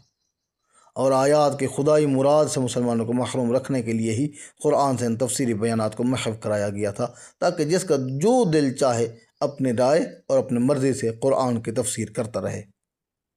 اسی طرح کی ایک اور روایت عبداللہ ابن مسعود سے ہی مروی ہے کہ انہو کان نقرأ ھذا الحرف وکف اللہ المؤمنین القتال بعلی ابن ابی طالب وکان اللہ قویا عزیزا، اور کافی ہو گیا اللہ مؤمنین کے لیے قتال میں علی ابن ابی طالب کے ذریعہ، اور اللہ ہے طاقتور اور غالب۔ تفسیر روح المعانی جلد 21 صفحہ 157، طبع مصر، تفسیر در منصور جلد 5 صفحہ 194۔ اس آیت میں بے علی ابن ابی طالب وضاحت اور تفسیر کے طور پر نازل ہوا تھا کہ جنگ خندق میں جب حضرت علی علیہ السلام کے ہاتھوں عمر ابن عبد ود اور ان کے ساتھی قتل ہو گئے تو باقی فرار ہو گئے، اور ان میں پھر لڑنے کی جرأت ہی نہ ہوئی، اور حضرت علی کا عامر بن عبد ود کو قتل کر دینا کافی ہو گیا۔ اسی طرح ابی بن کعب کے مصحف میں وہ اب لہم بطور توضیح و تشریح و تعویل و تفسیر کے طور پر تھا۔ پس موجودہ قرآن سے جو چیز محو کی گئی ہے وہ یہی مبہمات کی توضیح و تشریح اور متشابہات کی تعویل و تفسیر تھی۔ لہذا خدا نے قرآن کی حفاظت کا جو ذمہ لیا تھا وہ یقیناً پورا ہوا، اور اصل قرآن ارشاد خداوندی کے مطابق محفوظ رہا، جیسا کہ ارشاد ہوا کہ انا نحن نزلنا الذکر وانا لہ لحافظون، بے شک ہم نے قرآن کو نازل کیا ہے اور ہم ہی اس کی حفاظت کرنے والے ہیں۔ پس جس چیز کی خدا حفاظت کرے وہ کیسے کسی سے بدلا جا سکتا ہے؟ ایک اور آیت میں ارشاد ہوتا ہے وَإِنَّهُ لَكِتَابٌ عَزِيزٌ لَا يَأْتِيهِ الْبَاطِلُ مِن بَيْنِ يَدَيْهِ وَلَا مِنْ خَلْفِهِ تَنزِيلٌ مِّنْ حَكِيمٍ حَمِيدٍ، اور یہ قرآن تو یقینی طور پر ایک عالی مرتبہ کتاب ہے کہ جھوٹ تو جھوٹ نہ تو اس کے آگے ہی پھٹک سکتا ہے اور نہ ہی اس کے پیچھے سے۔ یہ کتاب خوبیوں والے دانا خدا کی طرف سے نازل ہوئی ہے۔ اور ظاہر ہے کہ قرآن میں کسی قسم کی کمی بھی باطل ہے اور زیادتی بھی باطل ہے، بس اسے صاف ثابت ہے کہ خدا کا دعویٰ سچا ہے، اور اصل قرآن میں نہ تو کسی قسم کی زیادتی ہوئی ہے اور نہ ہی کمی ہوئی ہے۔ جو چیز محو ہوئی ہے وہ اس کی توضیح و تشریح و تعویل و تفسیر تھی جو خدا ہی نے نازل فرمائی تھی۔ اگر حکومت وقت حضرت علی کے پیش کردہ قرآن کو اس طرح شائع کرا دیتی کہ اصل میں اور توضیح اور تشریح و تعویل و تفسیر میں حد فاصل ہو اور ایک کی دوسرے کے ساتھ تمیز ہو سکے، تو مسلمانوں کو علم کا بہت بڑا خزانہ ہاتھ آ جاتا، جس سے مسلمانوں کو محروم کر دیا گیا۔ ورنہ تو اصل قرآن میں کوئی تحریف نہیں ہوئی ہے، لیکن اس کے باوجود تحریف قرآن کے بڑے چرچے ہیں۔ سنی شیعوں کو الزام دیتے ہیں کہ وہ قرآن میں تحریف کے قائل ہیں، اور شیعہ سنیوں کو الزام دیتے ہیں کہ وہ تحریف کے قائل ہیں۔ ایسا الزام دینے والے سب کے سب اسلام کے نادان دوست ہیں جو دشمن کے ہاتھ میں ہتھیار تھما رہے ہیں۔ تحریف قرآن کے الزامات لگائے جانے کا سبب کیا ہے؟ تحریف قرآن کے الزام لگائے جانے کے اسباب مختلف ہیں۔ شیعوں پر جو الزامات ہیں وہ اس بنا پر ہیں کہ ان کے یہاں ایسی روایات بکثرت ہیں کہ فلاں آیت اس طرح نازل ہوئی تھی، اس میں سے یہ بات محو کر دی گئی ہے، حالانکہ وہ چیز جو محو ہوئی اور جس کے بارے میں شیعوں کا کہنا ہے کہ وہ اس میں محو کر دی گئی ہے، وہ اس کی مبہمات کی توضیح و تشریح اور متشابہات کی تعویل و تفسیر تھی، اصل قرآن نہ تھی، اگرچہ خدا نے ہی وہ توضیح و تفسیر و تعویل نازل کی تھی اور بہت سے اصحاب کے مصاحف میں لکھی ہوئی تھی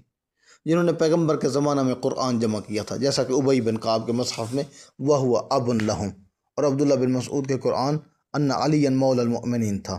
انہی کے محو کرنے کے بارے میں شیعوں کے یہاں روایات ہیں، اور یہ چیز واقعاً اصل قرآن میں سے محو کی گئی ہے جو تفسیر کے طور پر تھی، اور جس کی وجہ سے مسلمان اس تفسیر قرآن سے محروم ہو گئے جو خدا ہی کی نازل کرتا تھی۔ تحریف قرآن کے الزامات کی دوسری وجہ یہ تھی کہ قرآن یقیناً و حتماً پیغمبر اکرم صلی اللہ علیہ وآلہ کے زمانہ میں جمع ہو چکا تھا، اور حضرت علی علیہ السلام کے علاوہ انصار میں سے بہت سے اصحاب پیغمبر نے بھی سالم قرآن پیغمبر کی حیات میں جمع کیا تھا، مگر پیغمبر کے بعد برسر اقتدار آنے والوں میں سے کسی نے قرآن جمع نہ کیا تھا۔ لہذا جب معاویہ کے حکم سے اصحاب ثلاثہ کی فضیلت میں احادیث گھڑی جانے لگیں تو ان میں سے ایک جامع قرآن کی روایت تھی، کیونکہ انہوں نے حقیقتاً قرآن جمع کیا ہی نہ تھا، لہذا ہر ایک نے ان کے قرآن کے جمع کرنے کے بارے میں عجیب عجیب افسانے گھڑے، اور ان میں یہ بیان کیا گیا کہ فلاں سورہ تو سالم ملا ہی نہیں تھا، کسی میں یہ بیان ہوا کہ فلاں سورہ کی اتنی آیتیں حضرت عائشہ کی بکری کھا گئی وغیرہ، حالانکہ نہ انہوں نے قرآن جمع کیا تھا نہ ایسے واقعات ہوئے تھے۔ جھوٹی فضیلتیں گھڑنے کے لیے جھوٹی باتیں گھڑنی پڑیں جن کا حقیقت واقعہ سے کوئی تعلق نہیں تھا، کیونکہ جیسا کہ ہم نے بیان کیا ہے کہ قرآن حتماً و یقیناً سالم پورے کے پورے جمع ہو چکا تھا، اور خود اہل سنت کی مستند روایات صحیح ترین کتب احادیث میں اس بات کی گواہ ہیں، اور اہل تشیع کی روایات بھی اس بات کی گواہی دے رہی ہیں کہ حضرت علی علیہ السلام پہلے شخص ہیں جنہوں نے سب سے پہلے قرآن جمع کیا، خدا کی تعلیم سے کیا، پیغمبر کی املا سے کیا، اور اپنے ہاتھ اور اپنے قلم سے اپنے خط سے جمع کیا، اور نزول قرآن کے مطابق جمع کیا۔ قرآن نازل ہوتا جاتا تھا، آپ لکھتے جاتے تھے، حتیٰ کہ ثم ان علینا بیانہ کے مطابق خدا قرآن کے مشکلات کا حل، مبہمات کی توضیح و تشریح اور متشابہات کی جو تعویل و تفسیر نازل فرماتا تھا وہ بھی حضرت علی علیہ السلام ساتھ کے ساتھ لکھتے جاتے تھے۔ ہجرت کے بعد پیغمبر اکرم صلی اللہ علیہ وآلہ کی تعلیم سے صحیح بخاری کی روایات کے مطابق انصار مدینہ میں سے بھی بہت سے اصحاب پیغمبر نے پیغمبر کے حیات میں سالم قرآن جمع کیا تھا، اور انہوں نے بھی بعض آیات میں توضیح و تفسیری بیان اصل قرآن کے ساتھ لکھے تھے، حتیٰ کہ آن حضرت کی ایک صحابیہ ام ورقہ بنت عبداللہ نے بھی سالم قرآن جمع کیا تھا، لیکن مہاجرین قریش میں سے کسی کے بارے میں ایک بھی روایت نہیں ملتی کہ کسی نے پیغمبر کے حیات میں سالم قرآن یا قرآن کا کچھ حصہ جمع کیا ہو۔ پیغمبر کی وفات کے بعد جو لوگ برسر اقتدار آئے ان کے سامنے حضرت علی نے اپنا جمع کردہ قرآن پیش کیا تاکہ اس کی نشر و اشاعت اور تعلیم کا بندوبست کیا جائے، لیکن حکومت نے اسے قبول کرنے اور اس کی نشر و اشاعت سے انکار کر دیا۔ محدث دہلوی نے بڑے دکھ اور افسوس کا اظہار کرتے ہوئے یہ لکھا ہے کہ تقدیر نے اس کے شائع ہونے میں مدد نہ کی۔ ازالۃ الخفاء مقصد 2 صفحہ 273۔ لہذا حتماً و یقیناً اصحاب ثلاثہ نے پیغمبر کے زمانے میں قرآن جمع نہ کیا تھا،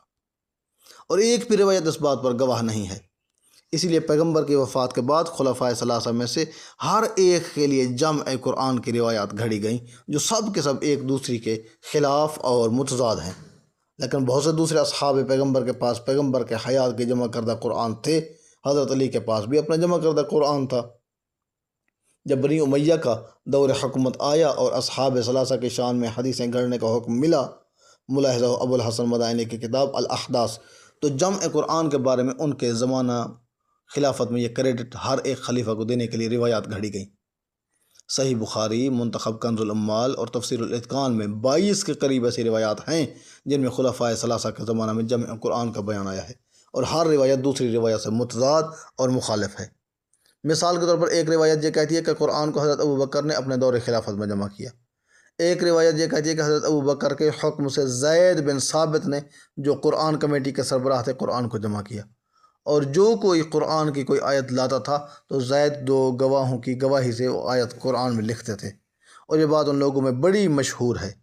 اور آیت رجم کے ثبوت میں اخبارات کے کالموں میں بھی آتی رہتی ہے کہ حضرت عمر بھی ایک آیت لے کر آئے تھے جسے آیت رجم کہتے ہیں، جو اس طرح بیان کی جاتی ہے کہ الشیخ والشیخوخۃ فرجموہما ان زنیا، اگر بوڑھا مرد اور بوڑھی عورت زنا کریں تو ان کو سنگسار کرو۔ یہ حضرات کہتے ہیں کہ حضرت عمر دوسرا گواہ پیش نہ کر سکے، لہذا زید بن ثابت نے اس آیت کو قرآن میں نہ لکھا، اور یہ آج قرآن میں نہیں ہے۔ شیعہ مناظرہ بازوں کو یہ ہر بہات آ گیا، اور انہوں نے کہا اس کا مطلب یہ ہے کہ قرآن سے ایک آیت رہ گئی ہے، اور اہل سنت قرآن میں کمی اور تحریف کے قائل ہیں۔ ایسا ہوا نہیں ہے۔ یہ سب ان روایات کے گھڑنے والوں کی باتیں ہیں۔ جو شخص عربی میں ذرا سی بھی آگاہی رکھتا ہے وہ جان لے گا کہ مذکور آیت کہاں اور قرآن کی فصاحت اور بلاغت، سلاست و روانی کہاں۔ اسی طرح کی اور دوسری روایات میں جو خلفائے ثلاثہ کو قرآن جمع کرنے کا کریڈٹ دینے کے لیے گھڑی گئی ہیں،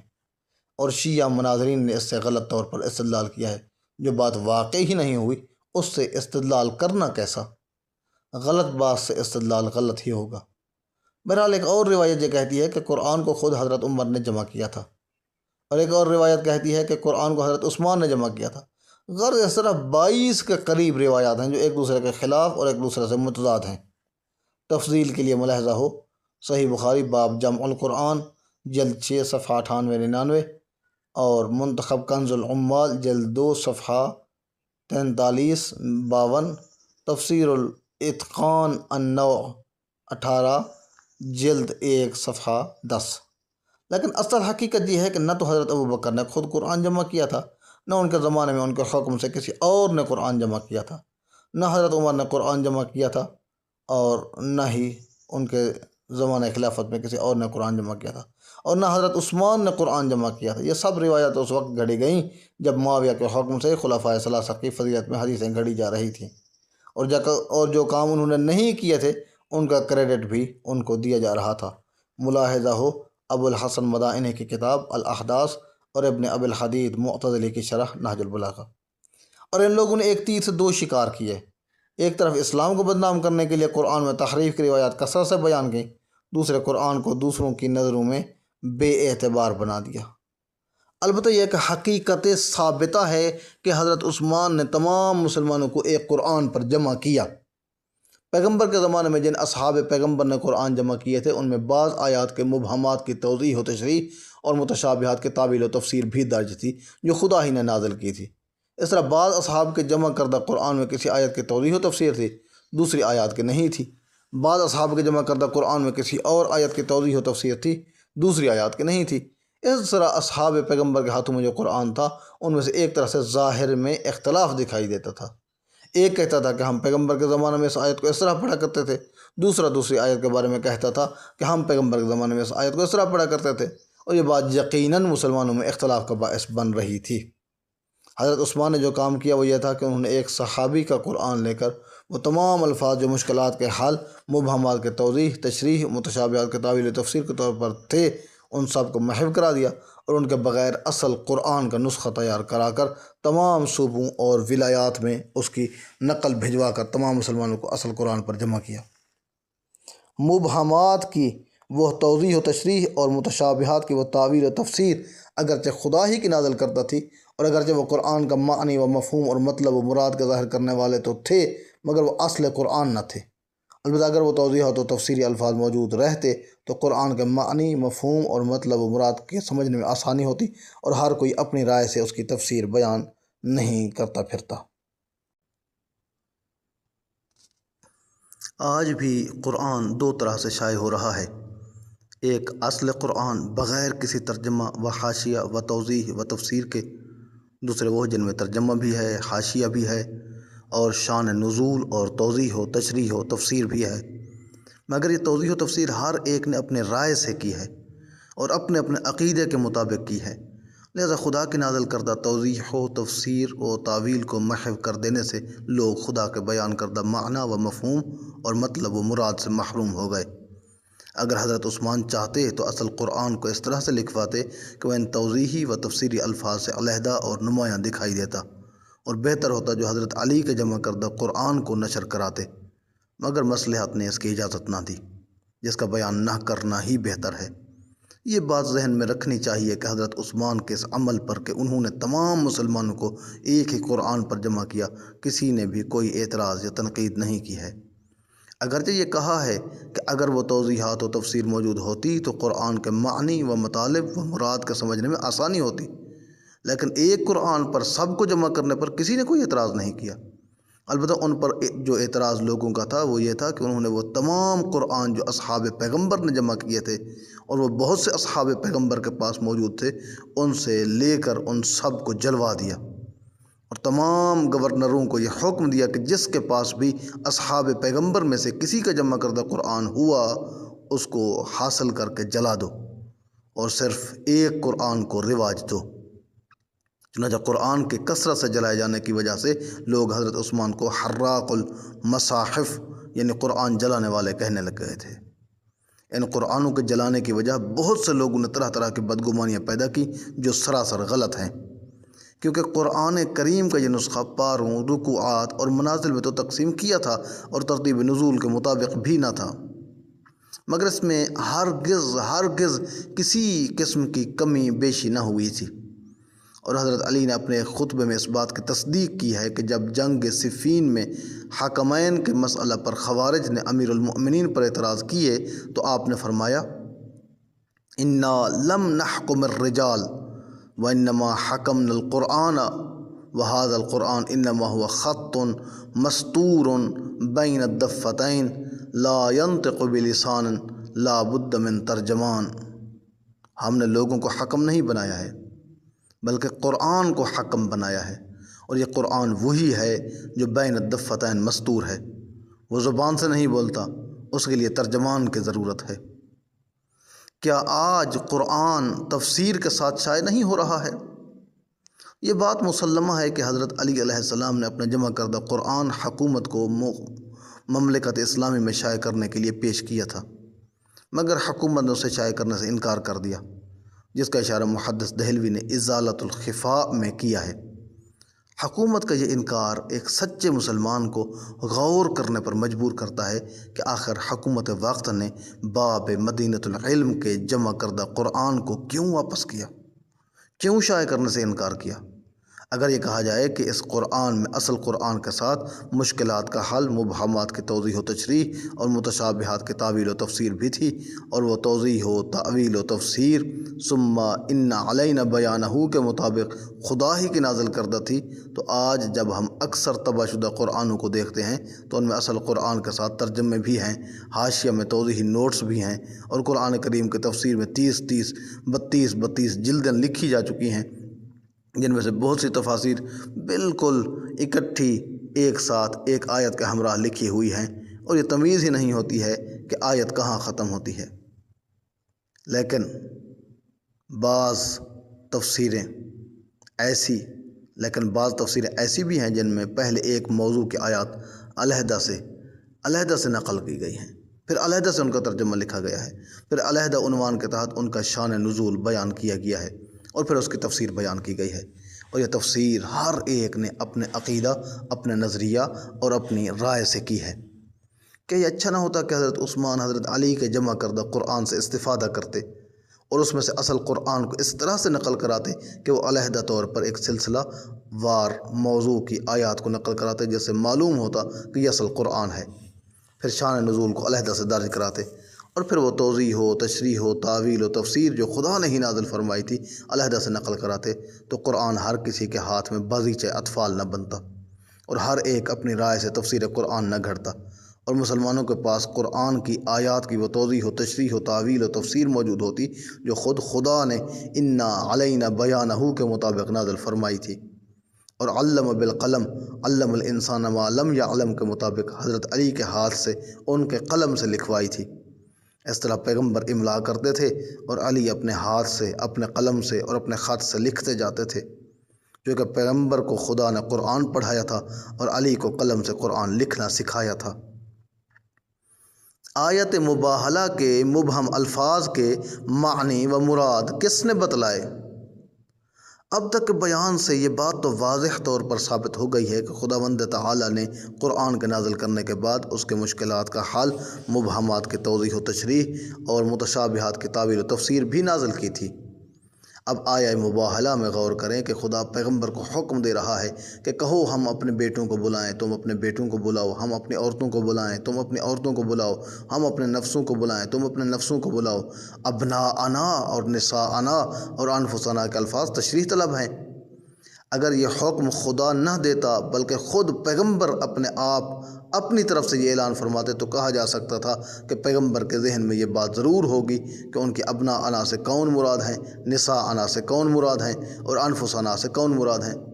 لیکن یہ بات خود پیغمبر نے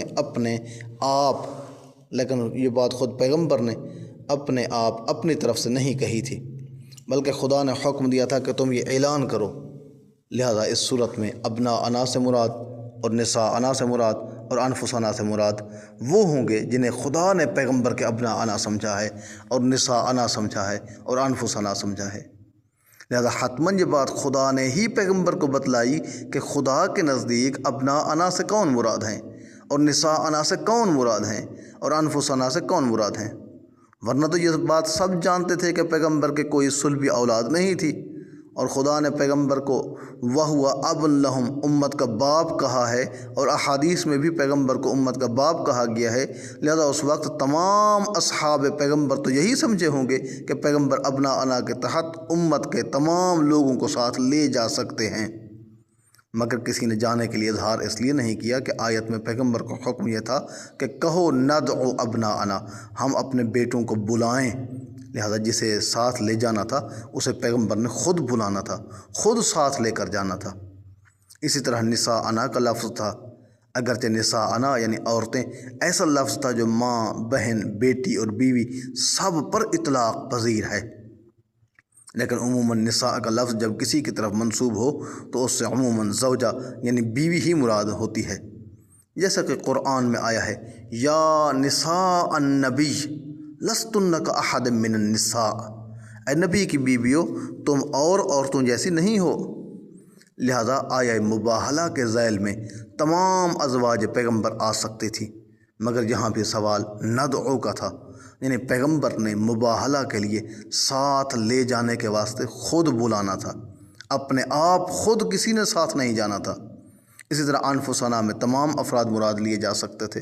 لیکن یہاں بھی مسئلہ ندعو کا تھا، یعنی پیغمبر نے جسے بھی ساتھ لے جانا تھا اسے خود بلا کر ساتھ لے جانا تھا۔ لہذا ماننا پڑے گا کہ حتماً و یقیناً خدا نے ثم انا علینا بیانہ کے وعدہ کے مطابق ان مبہم اور غیر واضح الفاظ کی توضیح و مراد و مطلب و مفہوم کو اس آیت کے نزول کے ساتھ ہی پیغمبر کو بتلا دیا تھا۔ مباہلہ کے دن پیغمبر کا قیام کہاں تھا؟ جیسا کہ بیان ہوا مباہلہ کے لیے اگلا دن جو 9 ہجری کا 24 ذی الحجہ کا دن مقرر ہوا تھا، لہذا مباہلہ کا اعلان ہونے کے بعد نصارائے نجران تو اپنے اپنے ٹھکانوں کی طرف جہاں وہ ٹھہرے ہوئے تھے چلے گئے، اور مہاجرین و انصار مدینہ اور تمام اصحاب پیغمبر بھی اپنے اپنے گھروں کو روانہ ہو گئے، چونکہ پیغمبر اکرم صلی اللہ علیہ وآلہ عدل بین الازواج کو ملحوظ رکھتے ہوئے ازواج کے یہاں باری باری قیام فرماتے تھے، اور ہر زوجہ کو علیحدہ علیحدہ حجروں میں رکھا ہوا تھا، اور وہ دن حضرت ام المؤمنین ام سلمہ کی باری کا دن تھا، لہذا آپ سیدھے حضرت ام سلمہ کے یہاں اپنے اس حجرے میں تشریف لے گئے جس میں ام المؤمنین حضرت ام سلمہ قیام پذیر تھیں۔ ملا محمد باقر مجلسی علیہ الرحمہ اپنی کتاب حیات القلوب میں لکھتے ہیں کہ حضرت اپنے حجرے میں تشریف فرما تھے یہاں تک کہ دن چڑھا، پھر اس شان سے علی کا ہاتھ پکڑے ہوئے تھے اور امام حسن اور امام حسین کو اپنے آگے اور جناب فاطمہ زہرا کو اپنے پیچھے لیے ہوئے روانہ ہوئے۔ حیات القلوب جلد دوم صفحہ 782۔ علامہ مجلسی علیہ الرحمہ نے یہ جو لکھا ہے کہ حضرت اپنے حجرے میں تشریف فرما تھے یہاں تک کہ دن چڑھا، تو حقیقت یہ ہے کہ پیغمبر اکرم صلی اللہ علیہ وآلہ نے اپنے ازواج کو جن حجروں میں رکھا ہوا تھا وہ سب کے سب پیغمبر اکرم صلی اللہ علیہ وآلہ ہی کی ملکیت تھے، لہذا وہ حجرہ جس میں ام سلمہ رہتی تھیں وہ بھی آپ ہی کی ملکیت تھا۔ لہذا علامہ مجلسی نے یہ بالکل ٹھیک لکھا ہے کہ حضرت اپنے حجرے میں تشریف فرما تھے اور دن چڑھے مباہلہ کے لیے روانہ ہوئے، لیکن جس شان سے انہوں نے پیغمبر کا روانہ ہونا لکھا ہے دوسری روایات میں یہ ترتیب اور طرح سے بیان ہوئی ہے جو اپنے مقام پر بیان ہوگی۔ پیغمبر نے مباہلہ کے لیے کن افراد کو طلب کیا؟ جیسا کہ آیہ مباہلہ کے الفاظ ہیں کہ ندعو ابناءنا الی آخر، یعنی ہم بلائیں اپنے بیٹوں کو۔ اسی طرح روایات میں بھی یہی بیان ہوا ہے کہ پیغمبر نے افراد مباہلہ کو اپنے حجرہ میں طلب فرمایا، اور وہ حجرہ وہ تھا جس میں ام المؤمنین حضرت ام سلمہ رہا کرتی تھیں، اور وہاں سے مجلسی کی حیات القلوب کے مطابق چاشت کے وقت روانہ ہوئے۔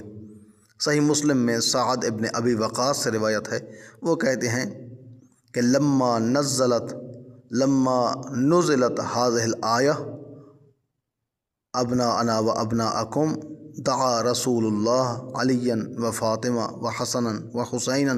فقال اللہم ہؤلاء اہلی، سیرت امیر المؤمنین مفتی جعفر حسین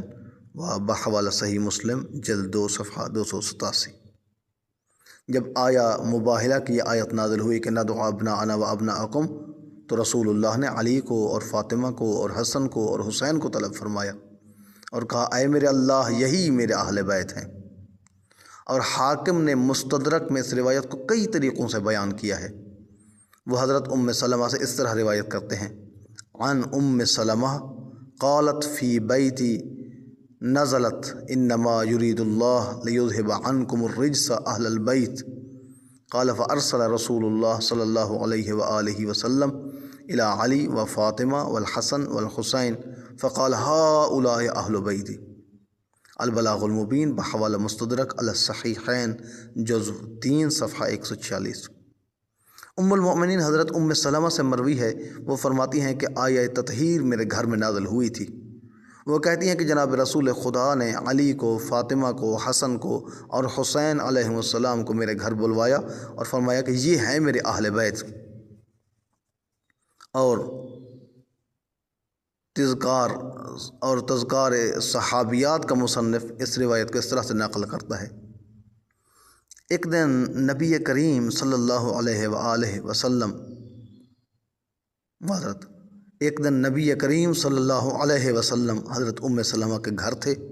کہ آیہ تطہیر انما یرید اللہ لیذہب عنکم الرجس اہل البیت کا نزول ہوا۔ حضور نے حضرت فاطمہ الزہرا، حضرت علی کرم اللہ وجہہ، حضرت امام حسن اور حضرت امام حسین کو بلایا اور ان پر اپنا کمبل ڈال دیا اور فرمایا بار الہ یہ میرے اہل بیت ہیں۔ حضرت ام سلمہ نے پوچھا یا رسول اللہ کیا میں بھی اہل بیت میں سے ہوں؟ فرمایا تم اپنی جگہ پر ہو اور اچھی ہو۔ تذکار صحابیات صفحہ 79۔ ان تینوں روایات سے معلوم ہوتا ہے کہ پیغمبر نے مباہلہ کے دن جانے کے لیے علی کو اور فاطمہ کو اور حسن کو اور حسین علیہ السلام کو بلایا، اور وہ پیغمبر اکرم صلی اللہ علیہ وآلہ وسلم کی زوجہ محترمہ ام المؤمنین حضرت ام سلمہ کی باری کا دن تھا، اور پیغمبر ان کے حجرے میں قیام پذیر تھے،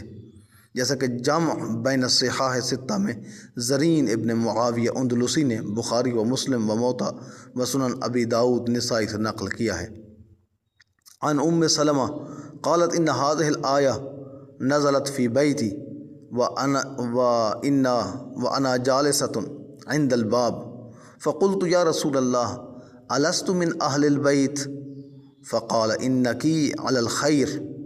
انکی من ازواج رسول اللہ وقالت فی البیت رسول اللہ و فاطمہ وقالت فی البیت رسول اللہ و فاطمہ و حسن و حسین مجللہم بکساء وقال اللہم ہؤلاء اہل بیتی فاذھب عنہم الرجس وطہرہم تطہیرا۔ ترجمہ: حضرت سلمہ فرماتی ہیں کہ آیت تطہیر میرے گھر میں نازل ہوئی تھی، میں گھر کے دروازے کے پاس بیٹھی ہوئی تھی، بس میں نے عرض کیا اے رسول خدا کیا میں اہل بیت میں نہیں ہوں؟ جناب رسول خدا نے جواب دیا کہ تیری عاقبت بخیر ہے، تو ایک نیک بی بی ہے اور ازواج رسول میں سے ہے۔ اس وقت اس گھر میں فقط رسول خدا علی فاطمہ اس گھر میں فقط رسول خدا و علی و فاطمہ و حسن اور حسین تھے۔ حضرت نے ان کو اپنی ابا کے نیچے لے لیا اور عرض کی کہ اے خدایا یہ میرے اہل بیت ہیں، ان سے رجس کو دور رکھ اور ان کو ایسا پاک رکھ جو پاک رکھنے کا حق ہے، کیونکہ پیغمبر اکرم نے ان چاروں افراد کو چادر کے نیچے لے لیا ہوا تھا جسے کساء کہتے ہیں، اس لیے یہ حدیث کساء کے نام سے مشہور ہے، اور جو اصحاب کساء کے نیچے تھے ان کو اصحاب کساء کہتے ہیں، اور بعد میں چادر کی بجائے عبا کا لفظ لکھا ہے، لہذا یہ حضرات آل عبا بھی کہلاتے ہیں۔ علامہ ابن تیمیہ اپنی کتاب منہاج السنہ میں اس حدیث کساء کے بارے میں لکھتے ہیں کہ اما حدیث الکساء فہو صحیح رواہ احمد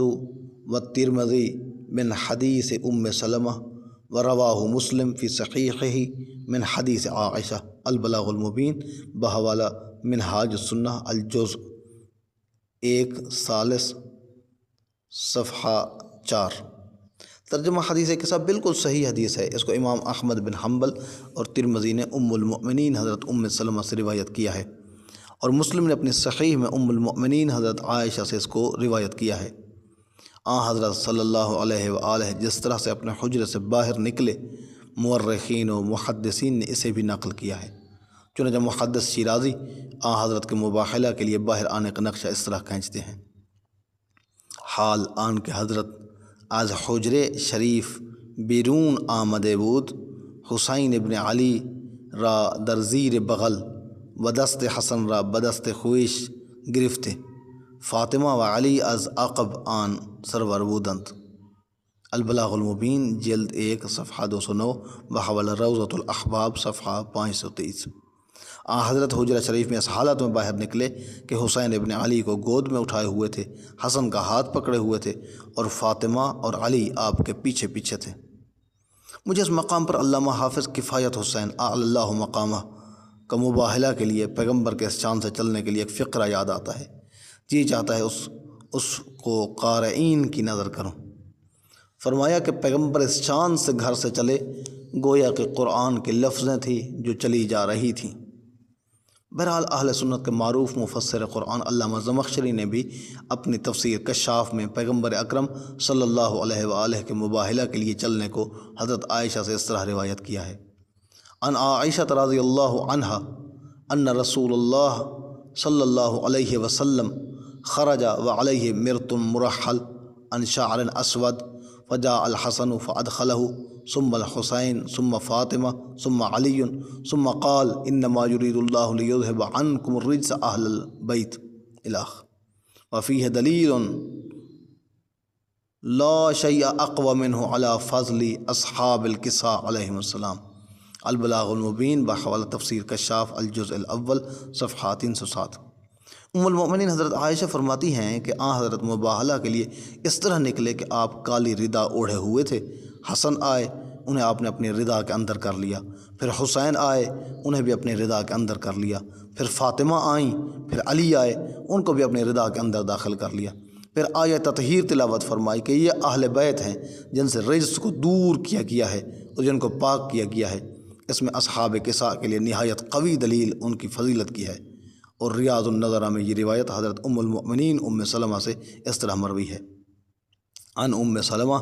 ان النبی صلی اللہ علیہ وآلہ جلل علی الحسن والحسین وعلی وفاطمہ کساء وقال اللہم ہؤلاء اہل بیتی وخاصتی اذهب عنهم الرجس وطهرهم تطهیرا، اخرجہ الترمذی وقال حسن صحیح۔ البلاغ المبین جلد 1 بحوالہ ریاض النظرہ جز 2 باب 4 فصل 6 صفحہ 188۔ حضرت سلمہ فرماتی ہیں کہ جناب رسول خدا نے حسن و حسین و علی و فاطمہ ہر ایک پر چادر ڈالی اور فرمایا اے خدا یہ میرے اہل بیت ہیں، ان سے رجس کو دور رکھ اور ان کو پاک رکھ جیسا کہ پاک رکھنے کا حق ہے۔ اس کو ترمذی نے بامع اسناد کے نقل کیا ہے اور کہا ہے کہ یہ حدیث حسن اور صحیح ہے۔ اور شیعہ عالم و محقق محدث شیخ عباس قمی نے اپنی کتاب مفاتیح الجنان میں اعمال روز مباہلہ کے بیان میں اس طرح لکھا ہے کہ مشہور روایت کے مطابق 24 ذو الحجہ عید مباہلہ کا دن ہے۔ اس روز حضرت رسول اللہ صلی اللہ علیہ وآلہ اپنی عبا اوڑھی، پھر حضرت امیر المؤمنین جناب فاطمہ اور حضرت حسن و حسین علیہم السلام کو اپنی عبا میں لے لیا۔ تب فرمایا کہ بار الہٰ ہر نبی کے اہل بیت ہوتے ہیں اور میرے اہل بیت یہ ہیں، بس ان سے ہر قسم کے ظاہری و باطنی برائی کو دور رکھ اور ان کو اس طرح پاک رکھ جو پاک رکھنے کا حق ہے۔ اس وقت جبرائیل امین آیت تطہیر لے کر نازل ہوئے۔ اس کے بعد حضرت رسول اللہ صلی اللہ علیہ وآلہ نے ان 4 ہستیوں کو اپنے ساتھ لیا اور مباہلے کے لیے نکلے۔ نصارۂ نجران نے آپ کو اس شان سے آتے دیکھا اور علامات عذاب کا مشاہدہ کیا تو مباہلہ سے دستکش ہو کر مصالحت کر لی اور جزیہ دینے پر آمادہ ہو گئے۔ مفاتیح الجنان ترجمہ علامہ حافظ ریاض حسین نجفی صفحہ 553۔ کسا یا عبا کے اڑھنے میں کیا مصلحت تھی؟ ان تمام روایات سے جو اوپر نقل کی گئی ہیں بالفاظ واضح ثابت ہوتا ہے کہ پیغمبر اکرم صلی اللہ علیہ وآلہ روز مباہلہ اپنے اس حجرے میں قیام پذیر تھے جس میں المؤمنین حضرت سلمہ رہا کرتی تھیں۔ آیت مباہلہ کے الفاظ ندعو ابناءنا الی آخرہ کے مطابق تمام روایات کی گواہی یہ ہے کہ پیغمبر اکرم صلی اللہ علیہ وآلہ نے حضرت علی، حضرت فاطمہ اور حضرت حسن اور حضرت حسین کو بلوایا۔ یہ چاشت کا وقت تھا اور اس بات کی اطلاع خود خدا نے ثم ان علینا بیانہ کے مطابق پیغمبر اکرم صلی اللہ علیہ وآلہ کو دے دی تھی کہ ابناءنا سے مراد حسن و حسین ہیں اور نساءنا سے خدا کی مراد فاطمہ زہرا سلام اللہ علیہا ہیں اور انفسنا سے مراد خدا کی علی ابن ابی طالب علیہ السلام ہیں اور یہی تمہارے اہل بیت ہیں۔ یہ حجرہ جس میں المؤمنین حضرت سلمہ رہتی تھیں بہت زیادہ لمبا چوڑا نہ تھا، یہ سب کے سب ایک ہی چھت کے نیچے بیٹھے ہوئے تھے اور حضرت سلمہ بھی اسی چھت کے نیچے تشریف فرما تھیں۔ حضرت صلی اللہ علیہ وآلہ نے ان 4 ہستیوں کو اپنی چادر یا کسا یا عبا کے اندر لے کر فرمایا اللہم ہؤلاء اہل بیتی، بار الہ یہ میرے اہل بیت ہیں۔ اگر پیغمبر ان ہستیوں کو عبا کے یا کسا یا چادر کے نیچے لے کر یہ نہ فرماتے کہ یہ میرے اہل بیت ہیں تو اس چھت کے نیچے موجود تمام افراد اس جملہ سے اہل بیت مراد ہو سکتے تھے۔ حضرت سلمہ کو یہ پوچھنے کی ضرورت نہ پڑتی کہ الست من اہل البیت، کیا میں اہل البیت میں سے نہیں ہوں؟ ہم اس مقام پر جامع بین الصحاح کا اردو ترجمہ مقام کے مناسبت سے دوبارہ درج کرتے ہیں۔ حضرت سلمہ فرماتی ہیں کہ آیت تطہیر میرے گھر میں نازل ہوئی تھی، میں گھر کے دروازے کے پاس بیٹھی ہوئی تھی، بس میں نے عرض کیا اے رسول خدا کیا میں اہل بیت میں نہیں ہوں؟ جناب رسول خدا نے جواب دیا کہ تیری عاقبت بخیر ہے، تو ایک نیک بیوی ہے اور ازواج رسول میں سے ہے۔ اس وقت اس گھر میں فقط رسول خدا، علی، فاطمہ، حسن و حسین تھے۔ حضرت نے ان کو اپنی عبا کے نیچے لے لیا اور عرض کی اے خدایا یہ میرے اہل بیت ہیں،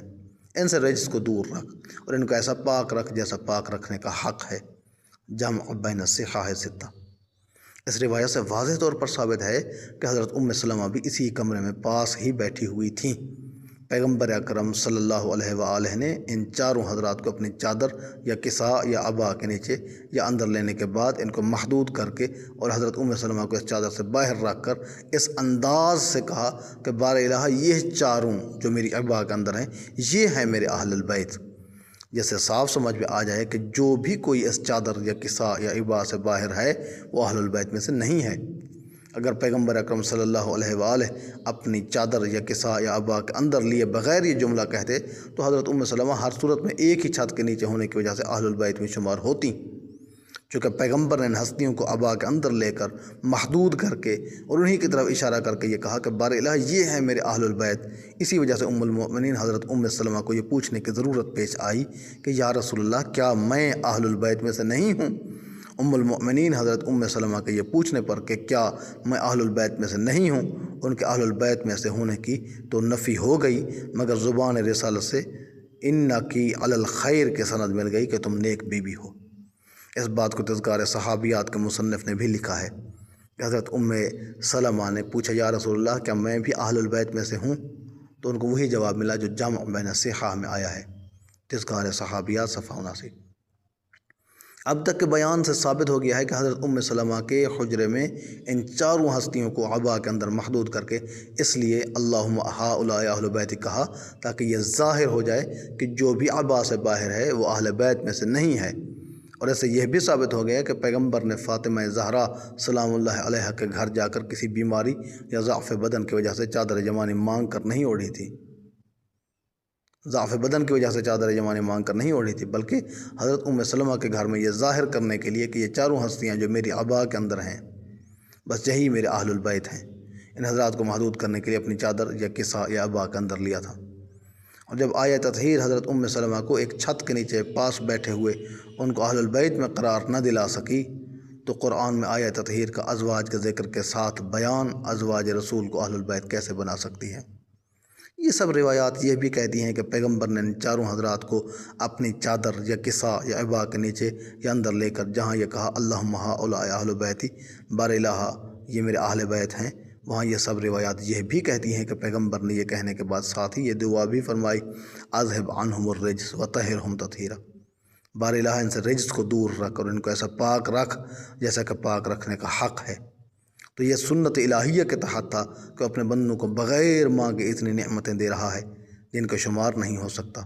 لیکن چاہتا وہ یہ ہے کہ وہ اپنے بندوں کو جو نعمتیں دے چکا ہے اور جو نعمتیں دے رہا ہے اور جو نعمتیں وہ آئندہ دے گا ان کے لیے اس کا بندہ اس سے سوال کرے، اس سے مانگے، اس سے دعا کرے، تاکہ اسے یہ ظاہر ہو کہ اس کا بندہ ان تمام نعمتوں کا دینے والا اس کے سوا کسی اور کو نہیں سمجھتا۔ یہ بات سب کو معلوم ہے کہ خدا نے اپنے پیغمبر کے لیے علم کے دریا یہ بات سب کو معلوم ہے کہ خدا اپنے پیغمبر کے لیے علم کے دریا بہا رہا تھا، لیکن پھر بھی کہتے اے میرے حبیب قر رب زدنی علما، تم یہ دعا کرو اے میرے پروردگار میرے علم میں زیادتی فرما۔ یہاں بھی خدا نے ان حضرات سے جو اصحاب کسا ہیں اور آل ابا ہیں، آل رسول ہیں اور اہل بیت پیغمبر ہیں رجس کو دور رکھا ہوا ہے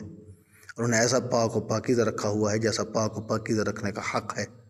لیکن خدا نے چاہا کہ پیغمبر اس کے لیے بھی مجھ سے دعا کرے اور یہ دعا ام المؤمنین حضرت ام سلمہ کے حجرے میں کرائی، لہذا انہی کے حجرے میں یہ آیت نازل فرمائی انما یرید اللہ لیذہب عنکم الرجس اہل البیت ویطہرکم تطہیرا، تاکہ اس کی گواہ رہیں کہ آیت تطہیر جن کی شان میں نازل ہوئی ہے وہ ان میں شامل نہیں ہیں، کیونکہ آیت تطہیر جن کی شان میں نازل ہوئی تھی وہ ان کی عصمت و طہارت کی گواہ ہے اور تمام مسلمانوں کا اتفاق ہے اس بات پر اور کسی کو اس بات میں اختلاف نہیں ہے کہ امہات المؤمنین یعنی ازواج پیغمبر معصوم نہیں تھیں، لہذا کسی قسم کا ثبوت دینے کی ضرورت نہیں ہے۔ البتہ ام المؤمنین حضرت ام سلمہ کی درخواست پر اور پوچھنے پر انہیں انکی علی الخیر یعنی تم نیک بیوی ہو کا تو سرٹیفکیٹ مل گیا، لیکن ازواج پیغمبر کے اہل بیت میں نہ ہونے اور معصوم نہ ہونے کا فیصلہ بھی بالفاظ واضح ہو گیا۔ ایک بات جو حیران کن ہے وہ یہ ہے کہ پیغمبر نے ام المؤمنین حضرت ام سلمہ کے حجرے کے اندر ہی چاروں ہستیوں کو چادر کے اندر یا کسا کے اندر یا ابا کے اندر نہیں لیا، بلکہ چاشت کے وقت جب ام المؤمنین حضرت ام سلمہ کے حجرے سے مباہلہ کے لیے اس شان سے باہر نکلے کہ حضرت امام حسین کو گود میں لیے ہوئے تھے، امام حسن کا ہاتھ پکڑے ہوئے تھے اور پیچھے ساتھ ہی حضرت فاطمہ ان کے پیچھے حضرت علی علیہ السلام تھے، تو اس وقت بھی تمام روایات سے یہ ثابت ہوتا ہے کہ میدان مباہلہ تک پیغمبر اسی چادر یا اسی کسا یا اسی ابا کے نیچے سایہ کیے ہوئے یا اندر لے کر محدود کیے ہوئے چلے، اور میدان مباہلہ میں بھی 2 درختوں سے چادر باندھ کر اسی چادر کے نیچے بھی محدود ہو کر بیٹھے۔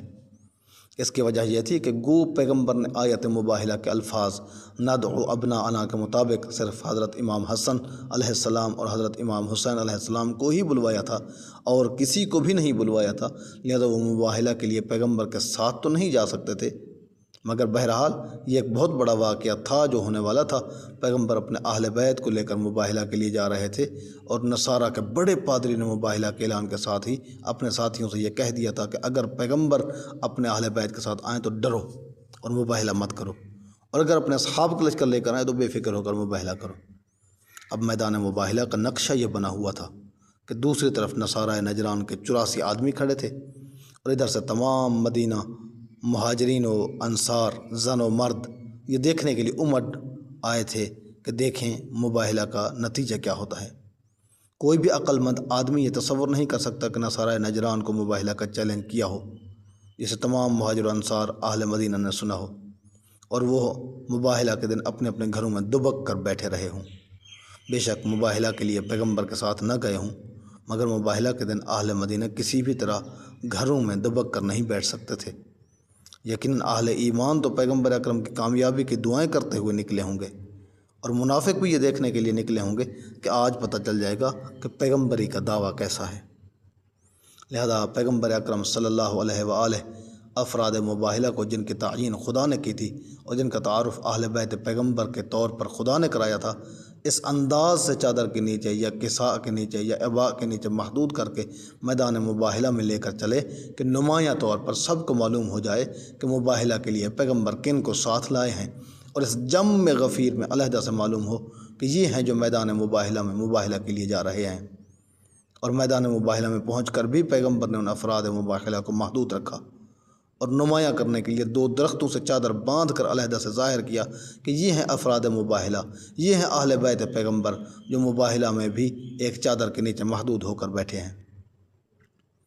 اہل سنت کے معروف مفسر علامہ زمخشری لکھتے ہیں کہ نصارہ کی نظر جب ان پاک اور معصوم ہستیوں پر پڑی تو ان پر ایک رعب طاری ہو گیا، اور ان معصوم ہستیوں کو دیکھ کر لرز اٹھے، اور ان کے سردار ابو حارثہ نے کہا، یا معاشر النصارى انی لارا وجوہا لو شاء اللہ ان یزیل جبلا من مکانہ لزالہ بہا فلا تباہلوا فتہلکوا۔ سیرت امیر المؤمنین صفحہ 317 بحوالہ تفسیر کشاف زمخشری پارہ 3۔ ترجمہ: اے گروہ نصارہ، میں ایسے چہروں کو دیکھ رہا ہوں کہ اگر اللہ چاہے کہ پہاڑ کو اس کی جگہ سے سرکا دے تو ان چہروں کی خاطر سرکا دے گا۔ ان سے مباہلہ نہ کرنا ورنہ تباہ و برباد اور ہلاک ہو جاؤ گے۔ علامہ مجلسی نے بھی تفسیر کشاف کی مذکورہ عبارت کو اپنی کتاب حیات القلوب جلد میں نقل کیا، جو اس طرح ہے۔ صاحب کشاف نے روایت کی ہے کہ اسقف نجران نے کہا کہ اے گروہ نجران، میں ایسے چہرے دیکھ رہا ہوں کہ اگر دعا کریں گے تو خدا پہاڑ کو اس کی جگہ سے ہٹا دے گا، لہذا ان سے مباہلہ مت کرو کیونکہ ہلاک ہو جاؤ گے۔ اس کے بعد علامہ مجلسی لکھتے ہیں کہ جب مباہلہ سے انکار کیا، حضرت نے فرمایا کہ پھر سے مسلمان ہو جاؤ، اور ان لوگوں نے اسلام قبول کرنے سے انکار کر دیا تو حضرت نے ان سے صلح کر لی کہ ہر سال وہ 2000 حلے ماہ سفر میں اور 2000 حلے ماہ رجب میں اور 30 قدیم زرہیں دیا کریں گے۔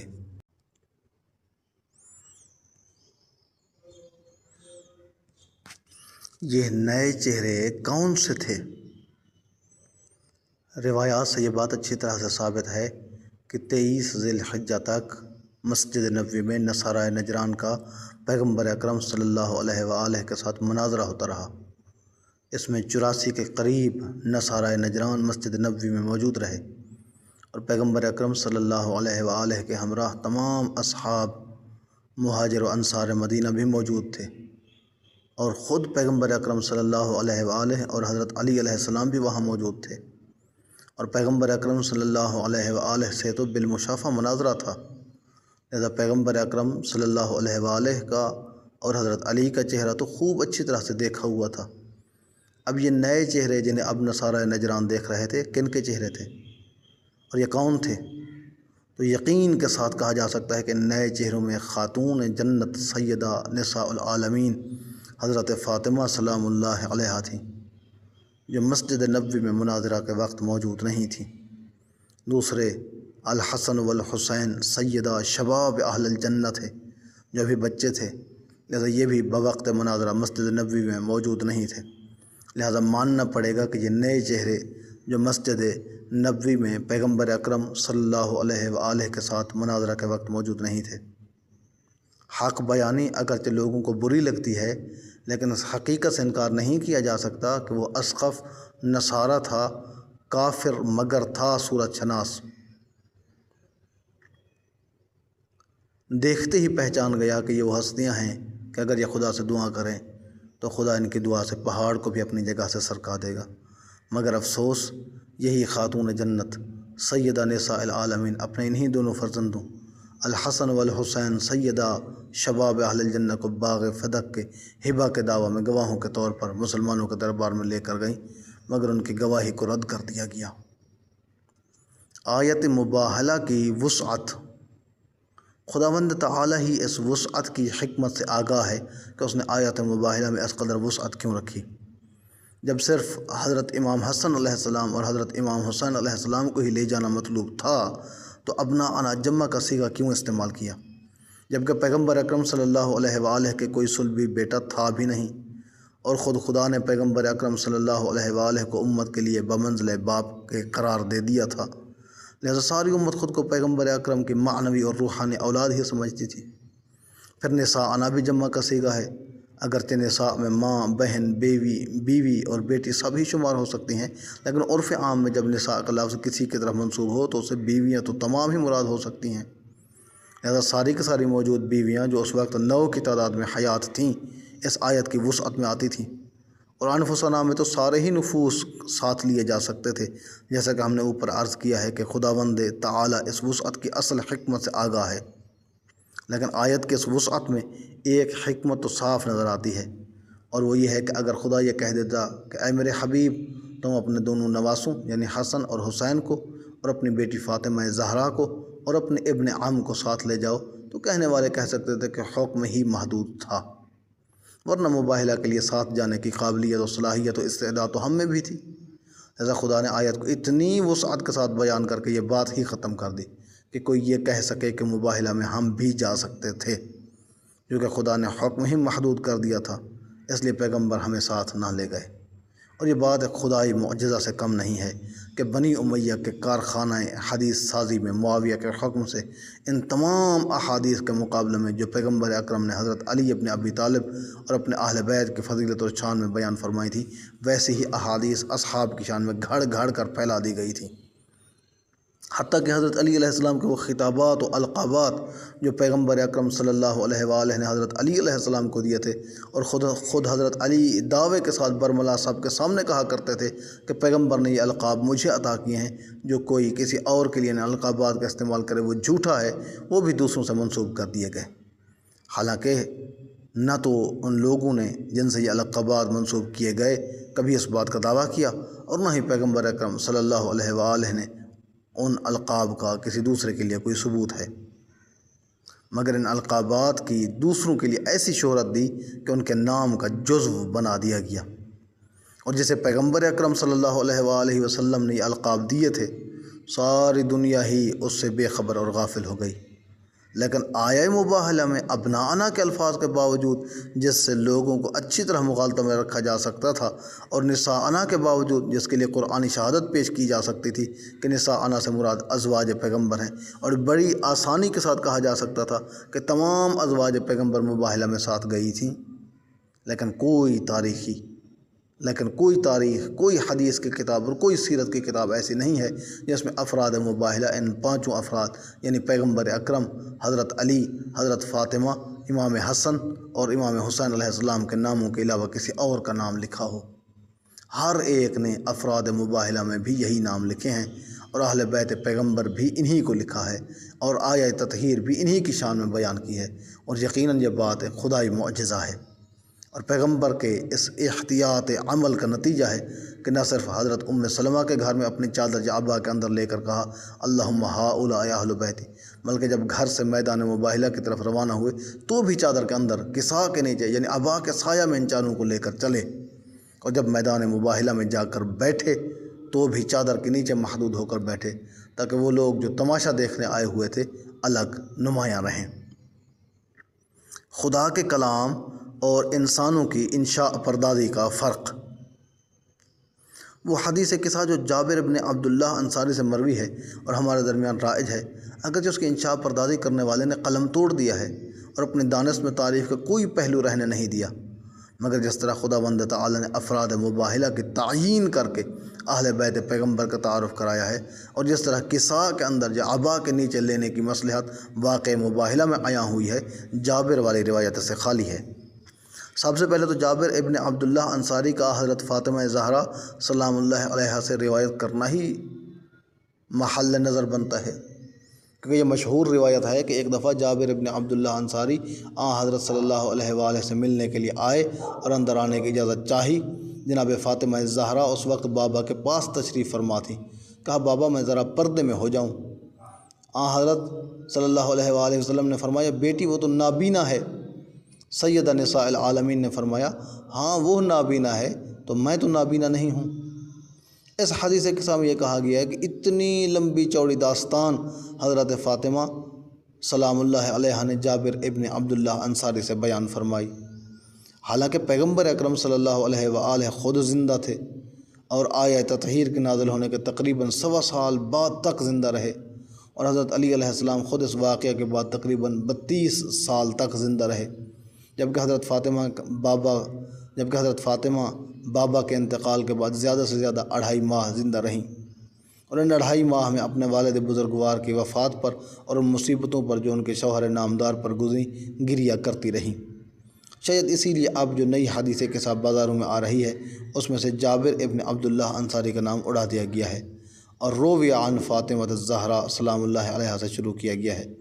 اور حضرت فاطمہ نے کس سے بیان کیا یہ بیان نہیں کیا۔ پھر کہاں خدا کی طرف سے حکم مباہلہ کے اعلان کرنے کا اور کہاں معاملہ افراد مباہلہ کے تعیین کے ساتھ اہل بیت پیغمبر کے خدا کی طرف سے تعارف کرانے کا، اور کہاں معاملہ پیغمبر کے ضعف بدن کی شکایت کر کے حضرت فاطمہ زہرا سلام اللہ علیہا سے چادر مانگ کر لیٹ جانے کا۔ پھر اس حدیث قصہ کے لکھنے والے نے جس نے جابر ابن عبداللہ انصاری سے روایت کی ہے گھر کے سارے ہی افراد گھر سے غیر حاضر کر دیے۔ پھر کہیں سے حسین آ گئے، انہیں یہ معلوم ہی نہ تھا کہ نانا ہمارے گھر میں آئے ہوئے ہوں۔ انہیں نانا کی خوشبو محسوس ہوئی تو والد گرامی سے پوچھا کہ مجھے تو آپ کے پاس نانا کی خوشبو آ رہی ہے، تو اس وقت حسین کو والد گرامی کے بتلانے پر پتہ چلا کہ نانا ہمارے ہی گھر میں تشریف فرما ہیں۔ پھر حضرت امام حسین ہی گھر سے غیر حاضر نہیں تھے بلکہ سب ہی گھر سے کہیں گئے ہوئے تھے، لہذا پھر امام حسن آئے اور پھر امام حضرت علی علیہ السلام آئے اور سب کے باری باری نانا سے اجازت لے کر چادر کے اندر داخل ہو گئے۔ آخر یہ سب کے سب کہاں گئے ہوئے تھے کہ انہیں پتہ ہی نہ چلا کہ نانا ہمارے گھر میں آئے ہوئے ہیں۔ پھر حضرت فاطمہ زہرا سلام اللہ علیہا بھی اجازت لے کر داخل ہو گئیں۔ پھر پیغمبر اکرم صلی اللہ علیہ وآلہ مباہلہ کے سلسلہ میں تو قصہ کے اندر یا ابا کے اندر اصحاب قصہ اور آل ابا کو اس لیے لیا تھا کہ تاکہ اپنے اہل بیت کو محدود کر سکیں اور دوسرے ان میں خام خواہ شمار نہ ہو جائیں، جس طرح قرآن میں آیت تطہیر کے ازواج کے بیان کے ساتھ لکھا ہوا ہونے کی وجہ سے بعض نے انہیں اہل بیت میں شمار کر لیا،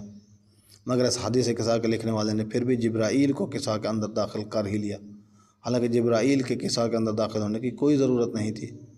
بہرحال یہ حدیث قصہ چاہے جابر سے مروی ہو یا بغیر کسی راوی کے بیان کے، روی عن فاطمہ الزہرا سلام اللہ علیہا لکھی۔ میں خود اس حدیث قصہ کو مومنین کی فرمائش پر خصوصی طور پر تقریب نکاح سے پہلے پڑھتا ہوں، مگر جس طرح کسی شاعر کا کلام مدح اہل بیت میں پڑھا جاتا ہے اسی طرح پڑھتا ہوں۔ حضرت فاطمہ زہرا سلام اللہ علیہا کے بیان کردہ حدیث سمجھ کر نہیں پڑھتا، کیونکہ کسی معصوم کی طرف ایسے قول کی نسبت دینا جو انہوں نے نہ کہا ہو گناہ ہے اور مبطل روزہ ہے۔ اگر روزہ کی حالت میں پڑھا جائے، اور اس حدیث قصہ کے بارے میں میں نے سنا ہے کہ موجودہ دور کے ایک مرجع اعظم کا فتویٰ بھی یہی ہے کہ اس حدیث قصہ کو روزہ کی حالت میں نہیں پڑھنا چاہیے، اور ایک اور آیت اللہ العظمیٰ اور مرجع اعظم شیعیان جہان کے بارے میں یہ سنا ہے کہ ان کا کہنا یہ تھا کہ اس حدیث قصہ کی کوئی سند نہیں ہے۔ اور تعجب کی بات یہ ہے کہ ہمارے واعظین و مقررین علماء کو جب یہ ثابت کرنا ہوتا ہے کہ ازواج پیغمبر اہل بیت نہیں ہیں تو آیت تطہیر کو حضرت سلمہ کے حجرہ میں نازل ہونے والی روایت سے بیان کرتے ہیں، اور المؤمنین حضرت سلمہ کا یہ قول بڑے زوردار طریقے سے بیان کرتے ہیں کہ انہوں نے کہا کہ کیا میں اہل بیت سے نہیں؟ تو پیغمبر نے فرمایا کہ تم ازواج میں سے ہو، یعنی تم اہل بیت میں سے نہیں ہو۔ اور جب اپنی مرضی کے دلائل دینے ہوں تو پھر اس حدیث قصہ سے استدلال کرتے ہیں جس میں پیغمبر نے حضرت فاطمہ سلام اللہ علیہا کے گھر جا کر ضعف بدن کی شکایت کر کے یمانی چادر مانگی اور اسے اوڑھ کر لیٹ گئے، اور پھر اس مضمون نگار کی انشاء پردازی سے پورا فائدہ اٹھایا جاتا ہے۔ جب کوئی بات شہرت عام کی حیثیت حاصل کر لے اور اس کے بارے میں کوئی صحیح تحقیقی بات لکھے تو اکثر چے میں گویاں ہوتی ہیں، اعتراضات ہوتے ہیں، اور اس تحقیق کو پیش کرنے والے کو برا بھلا کہا جاتا ہے۔ لہٰذا ہماری اس تحقیق پر بھی لوگ ایسا ہی کریں گے، لیکن جس طرح گلیلیو نے کہا تھا کہ کسی کے برا بھلا کہنے سے اب زمین کی حرکت نہیں روک سکتی، اسی طرح کسی کے برا بھلا کہنے سے ہماری اس تحقیق کو جھٹلایا نہیں جا سکتا، لیکن حتماً و یقیناً بلا شک و شبہ یہ حدیث مسلمہ ہے کہ اصحاب کسا اور آل عبا یہی خمسہ نجبا ہیں، اور کسا اور عبا کے اندر دوسروں سے ممیز و ممتاز اور محدود کرنے کے لیے مباہلہ میں جانے کے لیے پیغمبر اکرم نے خصوصی طور پر لیا تھا، اور ان چاروں افراد کو کسا کے اندر یا عبا کے اندر لینے کے بعد پیغمبر اکرم صلی اللہ علیہ وآلہ نے اللہم ہؤلاء اہل بیتی فرمایا تھا، اور یہ آیت تطہیر انہی کی شان میں نازل ہوئی تھی تاکہ یہ ظاہر کر دیا جائے کہ مباہلہ کے میدان میں جو ہستیاں جا رہی ہیں وہ سب کے سب سچی، طاہر و مطہر اور معصوم ہیں۔ وما علینا الا البلاغ۔ مؤلف کی تالیفات ایک نظر میں، آخری صفحہ ہے کتاب کا۔ شیخ احمد احصائی، مسلمانان پاکستان کی عدالت میں، طبع دوم مطبوعہ موجود ہے۔ شیعہ جنت میں جائیں گے مگر کون سے شیعہ؟ طبع دوم مطبوعہ موجود ہے۔ 3 تبصرۃ المہموم علی اصلاح الرسوم و ایضاح الموہوم، طبع دوم مطبوعہ موجود ہے۔ 4 شیعہ علماء سے چند سوال، طبع دوم مطبوعہ موجود ہے۔ 5 نور محمد صلی اللہ علیہ وسلم اور نوع نبی و امام، طبع اول مطبوعہ موجود ہے۔ شیخیت کیا ہے اور شیخی کون؟ العقائد الحقیہ والفرق بین شیعۃ و شیخیہ، خلافت قرآن کی نظر میں، امامت قرآن کی نظر میں، ولایت قرآن کی نظر میں، حکومت الہیہ اور دنیاوی حکومتیں، فلسفہ تخلیق کائنات در نظر قرآن، شیعہ اور دوسرے اسلامی فرقے، شعار شیعہ اور رمز تشیع کیا ہے اور کیا نہیں ہے، بشریت، انبیاء اور رسل کی بحث، تحفہ اشرفیہ بجواب تحفہ حسینیہ، آیت سحرہ اور قرآن کا درس توحید، معجزہ اور ولایت تکوینی کی بحث، شریعت کے مطابق تشہد کیسے پڑھنا چاہیے، سوچئے کل کے لیے کیا بھیجا ہے، تعیین افراد مباہلہ یا تعارف اہل بیت پیغمبر، حیثیت و مقام انسانی اور خلافت کی کہانی، شیخیت کیا ہے اور شیخیت کے شیعہ علماء سے ٹکراؤ، اصل حقیقت کیا ہے، بجواب شہادت ولایت علی ناقابل تردید حقیقت، تطہیر و تقدیس، منبر و محراب، کشف الحقائق و شرح دقائق، یہ ساری کتابیں مطبوعہ ہیں اور موجود ہیں۔ محترم سامعین و سامعات، تعیین افراد مباہلہ مکمل آڈیو کتاب کو سماعت فرمانے کا بہت بہت شکریہ۔ اپنی پسندیدہ کتابوں کو سماعت فرمانے کے لیے ہمارے یوٹیوب چینل مسیحا آڈیو بکس کو سبسکرائب کیجیے۔ اپنا بہت سارا خیال رکھیے گا۔ پیش خدمت ہوں گے ایک اور نئی آڈیو کتاب کے ساتھ، نئی ریکارڈنگ کے ساتھ۔ تب تک کے لیے اجازت دیجیے۔